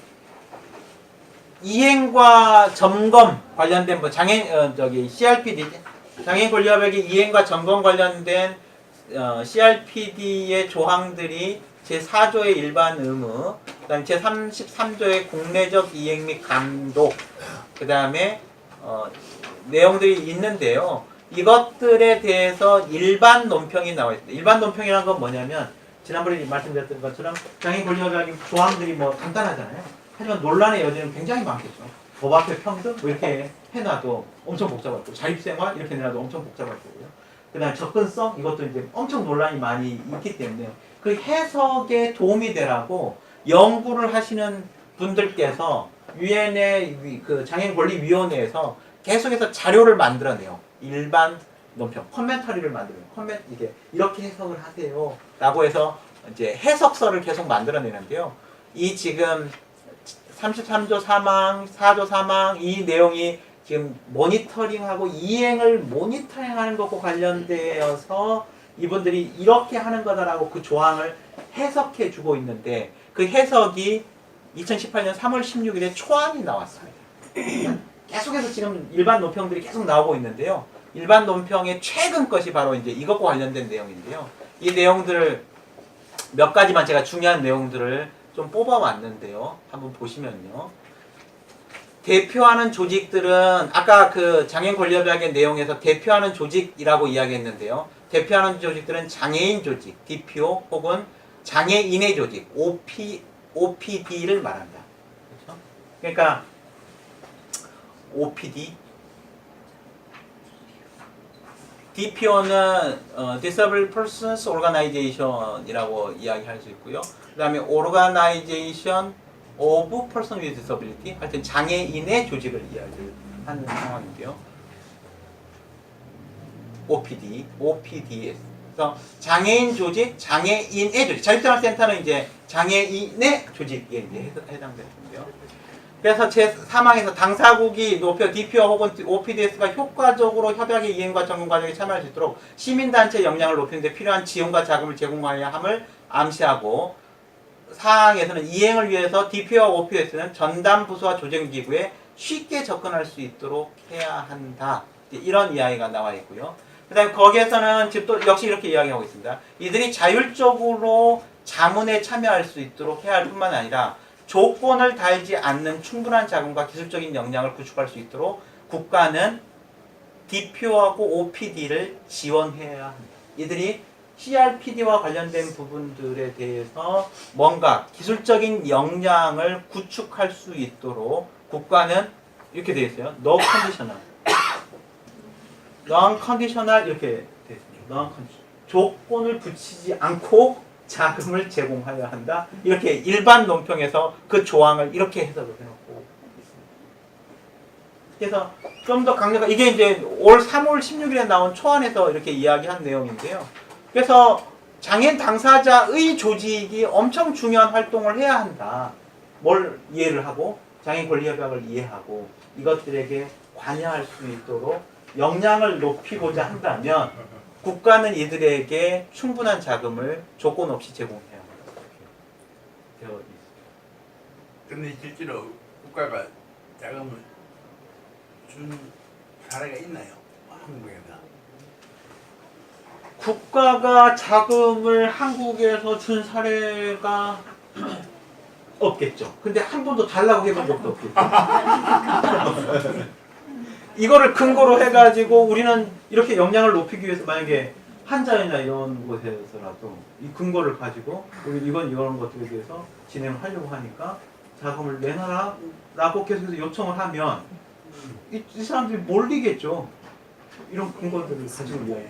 그러니까 그 자립생을 그 하나 가지고 서울시에서 예산을 받아서 그렇죠. 그러니까 예. 서울시에 있는 모든 자립생활센터들에게 CRPD에 대한 부분들을 홍보하고 예. 그다음에 이분들이 CRPD를 모니터링하거나 이행하는 데 역량을 높이기 위해서 사업을 계획을 해가지고 이걸 근거로 해가지고 요청을 저는 충분히 해볼 수 있다고 생각해요. 해가지고 대학생들과 함께 그럴 수도 있고. 같이 작업을 한다. 그렇죠.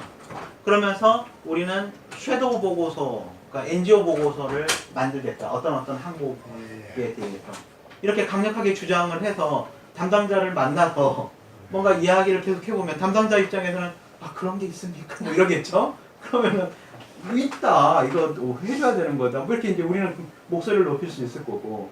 그러면 우리 쪽에 공동 모금이라도 연결을 해주라. 그럼 뭐 이게 뭐 이야기가 될 수 있는 부분도 여지는 충분히 좀 많은 문항에 한 가지 문항, 자립생활 문항 한 가지만 갖고도 할 수 있는 거죠. 많은 조항들 중에 하나의 조항만 가지고도 우리가 CRPD 전체 공부하면서 이 조항과 관련된 것은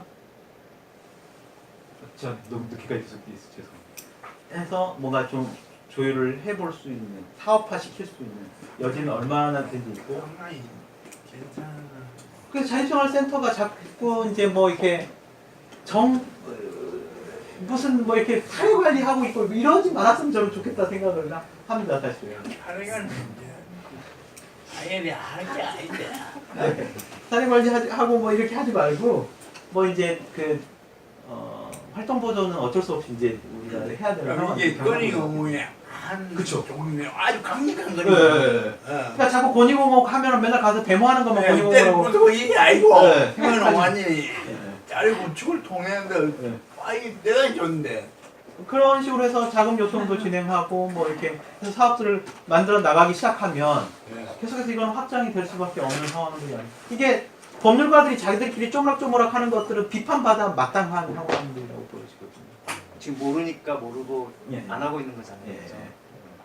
모르니까 안 하고 있는 상황. 센터들이 대부분은 모르고 있다는 얘기잖아요. 센터들이 대부분은 엄두를 못 내고 있고 이거는 본인들의 일이라고 생각을 별로 안 하시는 거예요. 아, 이게 우리 누가 어떤 게 우리 이것들을 하나씩 조금씩 이렇게 만들어가는 작업들이 필요하고 그 다음에 이것들도 다른 나라의 센터들 중에 이거 관심하는 센터들이 또 분명히 있을 거란 그렇지. 말이죠. 아. 그럼 연대하고 이 북한도 가서 대학생들하고 IL 센터들하고 같이 지방 조직하고 같이 하는 모델 케이스를 만들면 그리고 또 다른 지방에서 모델 케이스를 만들어질 거고. 그다음 그런 모임할 때 또 장애 권리위원으로 있는 김미연 위원 초청을 해가지고 또 한번 이야기도 듣고 이 비디오가 전국 한대 센터들한테 다 가집니다.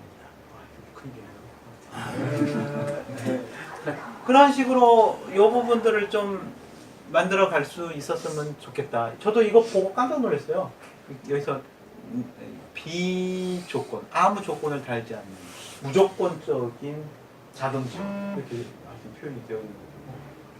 근데 그럴 수밖에 없겠어요, 그렇죠? 그러니까 뭐 너네들 성과가 있어야 돈을 주지 뭐 이런 말을 못하게 만들어 놓은 거죠. 어떻게 보면. 그렇죠. 그렇죠. 네.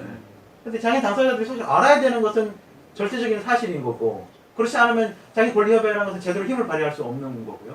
장애 당사자의 조직들이 뭔가 이야기를 하지 않으면은 이것들은 의미가 없는 도구들이 되는 거거든요. 그렇기 때문에 이분들이 아셔야 되는 상황이기 때문에 이분들한테는 계속해서 뭔가 할 수 있도록 지원을 그냥 해드리는 게 맞는 거죠. 무슨 성과를 내놔라? 이러면 이제 더 골치 아파지는 상황이고 활동에 대한 부분들만 뭔가 증빙을 할 수 있으면 당연히 그것들은 진행이 되는 거죠.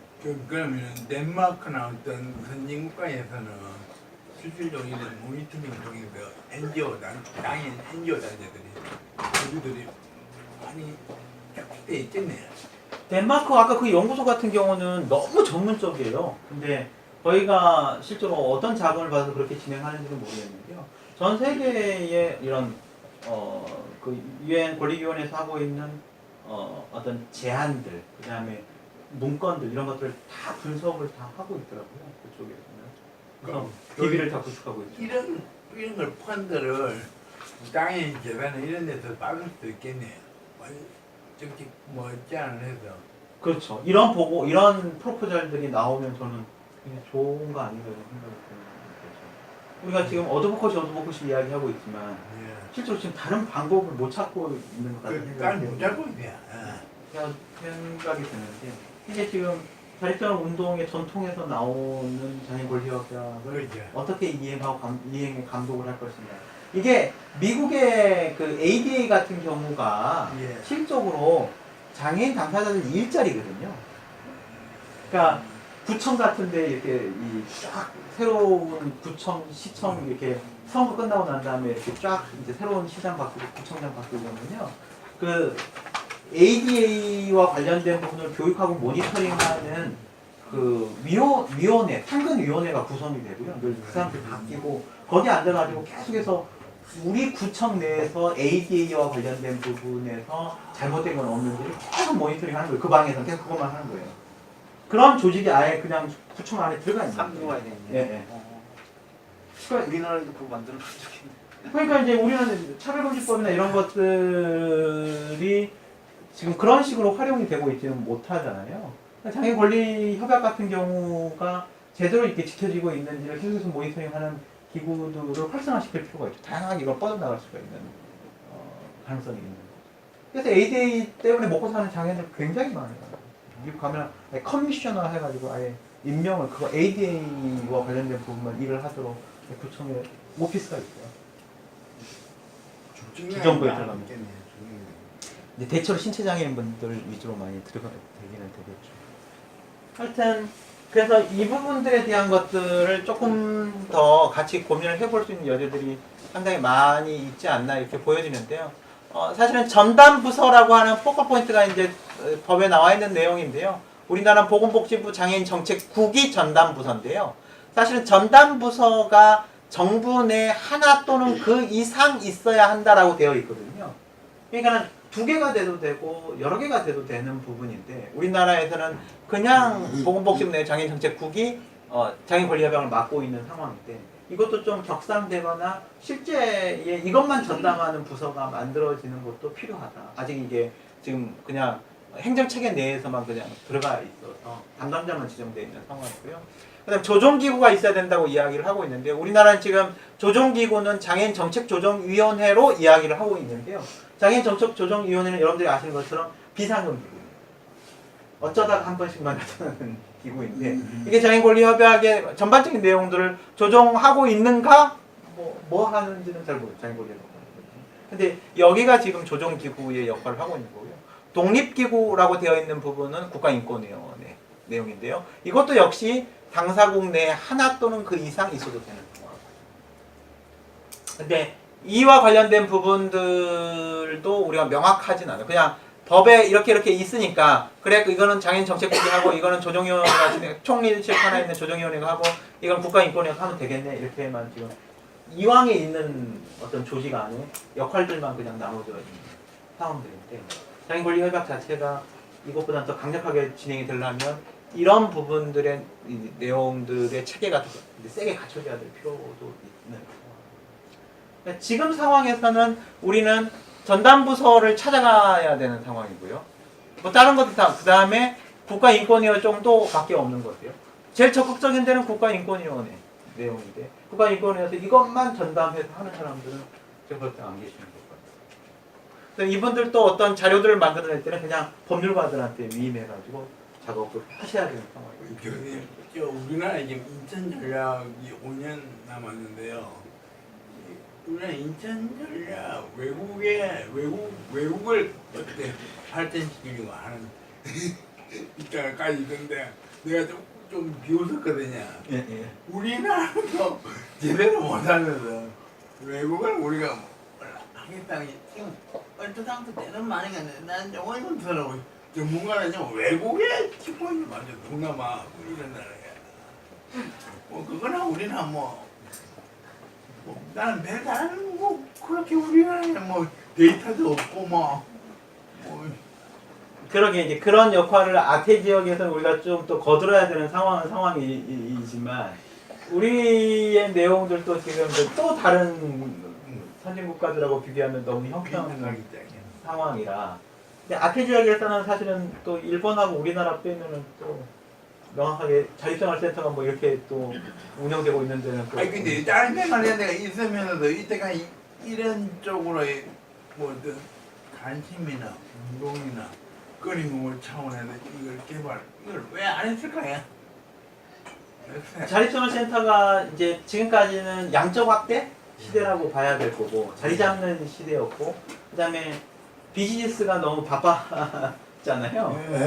그러니까 비즈니스를 해서 어느 정도 이제 구축이 된 상황에서 사실은 이제 자립생활 운동을 하신 분들이 좀 더 이렇게 본연의 모습을 빨리 이제 만들어야 된다는 혁신들이 필요한 것도 있고요. 그다음에 저는 사실은 정부 영역의 행정팀들이 자립생활 운동이나 자립생활 센터의 고유한 기능이 뭔지를 모르신다 이런 생각이 이제 드는 거예요. 그러다 보니까 평가가 자립생활 센터를 망가뜨리는 평가들이 자꾸 나오는 그렇죠. 거죠. 맞아. 그것이 자립생활 센터의 고유한 기능을 할 수 있도록 이렇게 유도시켜주는 평가 지표들이 나와야 되는데 그게 아니라 복지관과 다를 바 없는 평가 지표들을 막 들이대 버리니까 이게 이제 유사 복지관, 능력 없는 이류 복지관 형태로 자립생활 센터가 발전하는 것은 정말 이거는 갈수록 우리의 존재 가치를 떨어뜨리는 상황들이 돼서 전국에 언젠가는 저기가 필요해? 이렇게 이야기가 될 가능성도 있는 거 아닌가? 그렇다면 그 보건복지부 짱인 정책국이 전담부서라면 이 보건복지부에 예산을 컨트롤하기 때문에 아이 자립생활센터를 이쪽으로 모니터링하는 어떤 끊임없는 기관으로 선정하면 어떻게 그런 논의들을 해볼 수도 있겠죠. 전담부서로서. 근데 이제 사실은 한자협은 여기에 관심을 갖고 뭔가 계속해서 움직이는 건 사실입니다. 한자협. 한자협. 국제적인 한자협. 한자협은 지금 아직 뭐 그런 움직임들이 지금 맞지 않은 거. 서로 나가지 뭐 한두 안 그러니까 한자협 쪽에서 그러니까 뭔가 이쪽의 이슈들을 지금 끌고 나가는 것 같아요, 사실. 근데 실제로 뭐 우리나라에 움직이는 게 뭐 이런 게 아니에요. 한자협에서 KTF, 예, KDF 쪽 예. 활동들을 하면서 국제적인 어떤 네트워크나 회의나 그다음에 CRT와 관련된 어떤 내용이나 그다음에 인천전략과 관련된 부분들의 논의나 이런 것들을 거기 중심에서 지금. 근데 한국에서 어떤 모니터링 이런 건 안 합니까? 안 해요. 별로 없는 것 같아요. 제가 봤을 때. 그리고 아예 지역에 뻗어서 그냥 밀착된 형태로 장애인 권리협약을 활용하거나 이런 관점들은 아직은 못 가는 것 같고 그냥 국제 활동으로 해가지고 이제 어떤 자기들이 구심축이 되는 부분들에 대한 것들은 계속 작업하는 거. 그거보다 그게 더 중요 안 합니까? 국내에서가 더 중요한 것 같은데. 외국과의 어떤 연대보다는 국내의 어떤 그래서 우리끼리 좀 CRPD에 대해서 좀 이렇게 애착을 갖고 이것들 어떻게 활용할 수 있는지 고민하고 그다음 계속해서 목소리를 내고 이런 부분들은 지금 필요한 시점이 되지 않았나 이런 생각이 드는 거고 장애인권리위원도 가까이 계시니까 좀 같이 계속해서 연대를 하고 근데 그분 입장에서는 어떤 특정 단체랑 계속해서 자기가 너무 밀착되는 것들은 부담스러워 하실 테니 이제 우리가 뭐 요청을 드리고 뭐 이렇게 하면서 우리가 좀 끌고 나가는 사업들이 있으면 좋겠다 이런 생각이 듭니다. 그래서 이제 뭐 자료들에 있으니까 좀 보시고 뭐 이건 이제 장애인 정책위원회하고 인권위원회 그다음에 장애인 정책국 여기 보면 장애인 권리 협약과 관련된 어떤 업무 담당이 뭐가 어디에 써져 있습니다. 내용이 있고 근데 이거는 보도자료만 내는 어쩌다가 한 번씩 만나는 곳이어서 한계가 있다고 생각이 되어야 되는 거고요. 그 다음에 당사국이 보고서를 내야 된다는 게 제 35조의 이야기인데요. 보고서는 당사국만 내는 것이 아니고 그림자 보고서 혹은 병행 보고서라고 해가지고 사실 NGO들이 이것들을 만들어낼 수도 있습니다. 그래서 이것도 하는 방법들이 지금 이제 있고요. 이것과 관련된 부분에 대한 것들은 또 따로 조금만 우리가 자료들을 보면 좋을 것 같다 생각이 들고 외국의 사례들도 볼 수 있고요. 그 다음에 외국의 사례들 중에 굉장히 좋은 사례로 이제 이야기되는 것 중에 하나가 특정한 조항에 대해서 아주 전문성을 가지고 그 조항의 내용들을 보고서로 만들어서 내는 거. 이런 것들도 고민이 가능합니다. 이게 이제 우리가 계속 고민해 볼 수 있는 내용들 중에 하나라고 생각합니다. 그래서 장애인 권리협약을 실질적으로 정말로 우리가 실행하고 그다음 이행을 모니터링하는 것들과 관련된 부분에서 아직 우리가 밀착해서 구체적인 사업을 만들지 못한 상황에 있는 것 같다 생각이 되어지는데요. 이런 진짜 풀뿌리 조직에서 지역에서 그런 작업들을 해내는 모형을 만들어내기 시작하면 정말 이게 금방 또 확산이 될 거고, 그렇죠? 자율적으로 생산에서 확산이 될 거고, 그것이 CRPD가 만들어지고, 그다음에 CRPD가 궁극적으로 진행하려고 하는 그런 목적과 이제 맞아 떨어지는 내용들인 거죠. 법률가들이나 국가 차원에서 뭐 이렇게 하는 것이 아니고, 아까 장애인 당사자, DPO, 그다음에 장애인의 조직들이 어떻게 여기에 참여하고 인식해야 되는지를 저 정도로 강력하게 써놨잖아요. 정부는 그냥 조건을 달지 말고 돈을 줘서라도 이분들의 역량을 높여라. 이야기하는 것들 속에서 상당히 많은 이야기를 또 담고 있는 거라고 생각이 들고, 그것이 장애인 권리협약을 사실 만들어 놓은 이유가 거기에 있는 거고요. 국가보고서를 만들 때도 장애인 당사자들을 어떻게 참여시켜야 하는가, 이 굉장한 숙제죠. 근데 지금은 그게 제대로 안 되고 있거든요. 그래서 국가가 전문가들 시켜가지고 보고서 하나 만들고요. 그 다음에 이것을 열람시키죠. 장애인 단체별로 이렇게 뭐 단체들 쭉 있잖아요. 보내가지고 열람시킨 다음에 한 말씀씩 하세요. 뭐 이야기하고 싶은 거 있으면 하세요. 이렇게 하면 거기 아무도 이야기를 안 하게 마련이에요. 사실 주도성이 없잖아요. 근데 내용도 우리가 잘 모르고 이것들을 차츰차츰 밑에서부터 이렇게 만들어 가서 진행이 된다는 게 왈가왈부 할 수 있는 것들이 이제 많아지는 상황이고요. 그런 상황들을 만들어 내는데 골자에서 신경을 쓰시고 이것들을 진행을 시켜주십사 하는 상황에서 요청하는 강의에 제가 이제 응했던 이유가 거기 있답니다. 어쩌면 뭐 소장님 비롯해서 사실 마음만 먹으면 충분히 할 수 있는 역량들이 되시니까요. 이 부분에 대해서 조금만 더 신경을 써주시면. 예. 하여튼 오늘 또 너무 또 길게 되긴 했고, 여기 또 오신 분들은 또 나중에 한 이야기들이 또 너무 구체적인 센터 이야기를 지루하시긴 하셨겠지만, 하여튼 끝까지 잘 들으시면 감사드리고요. 그리고 오늘 이야기는 여기까지 진행하도록 하겠습니다. 감사합니다.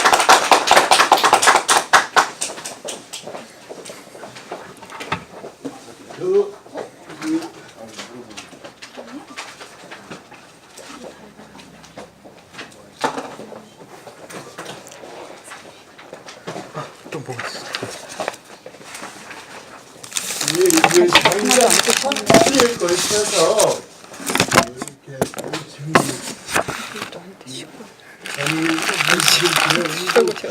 이렇게 참여하신 분들께서 나중에 이 자료집을 엮어서 이렇게 나눠드리려고 합니다. 오늘 이렇게 들어주셔서 감사하고요. 다시 한번 수고해 주신 두 분께 감사합니다. 감사합니다. 상당히 안타까운 게 이제 자립생활 텐데 친구자들이나 이런 분들 좀 오시기 바랬는데 그래도 몇 분은 보이시는데 그나마 미안으로 삼습니다. 수고 많이 하셨습니다. 감사합니다.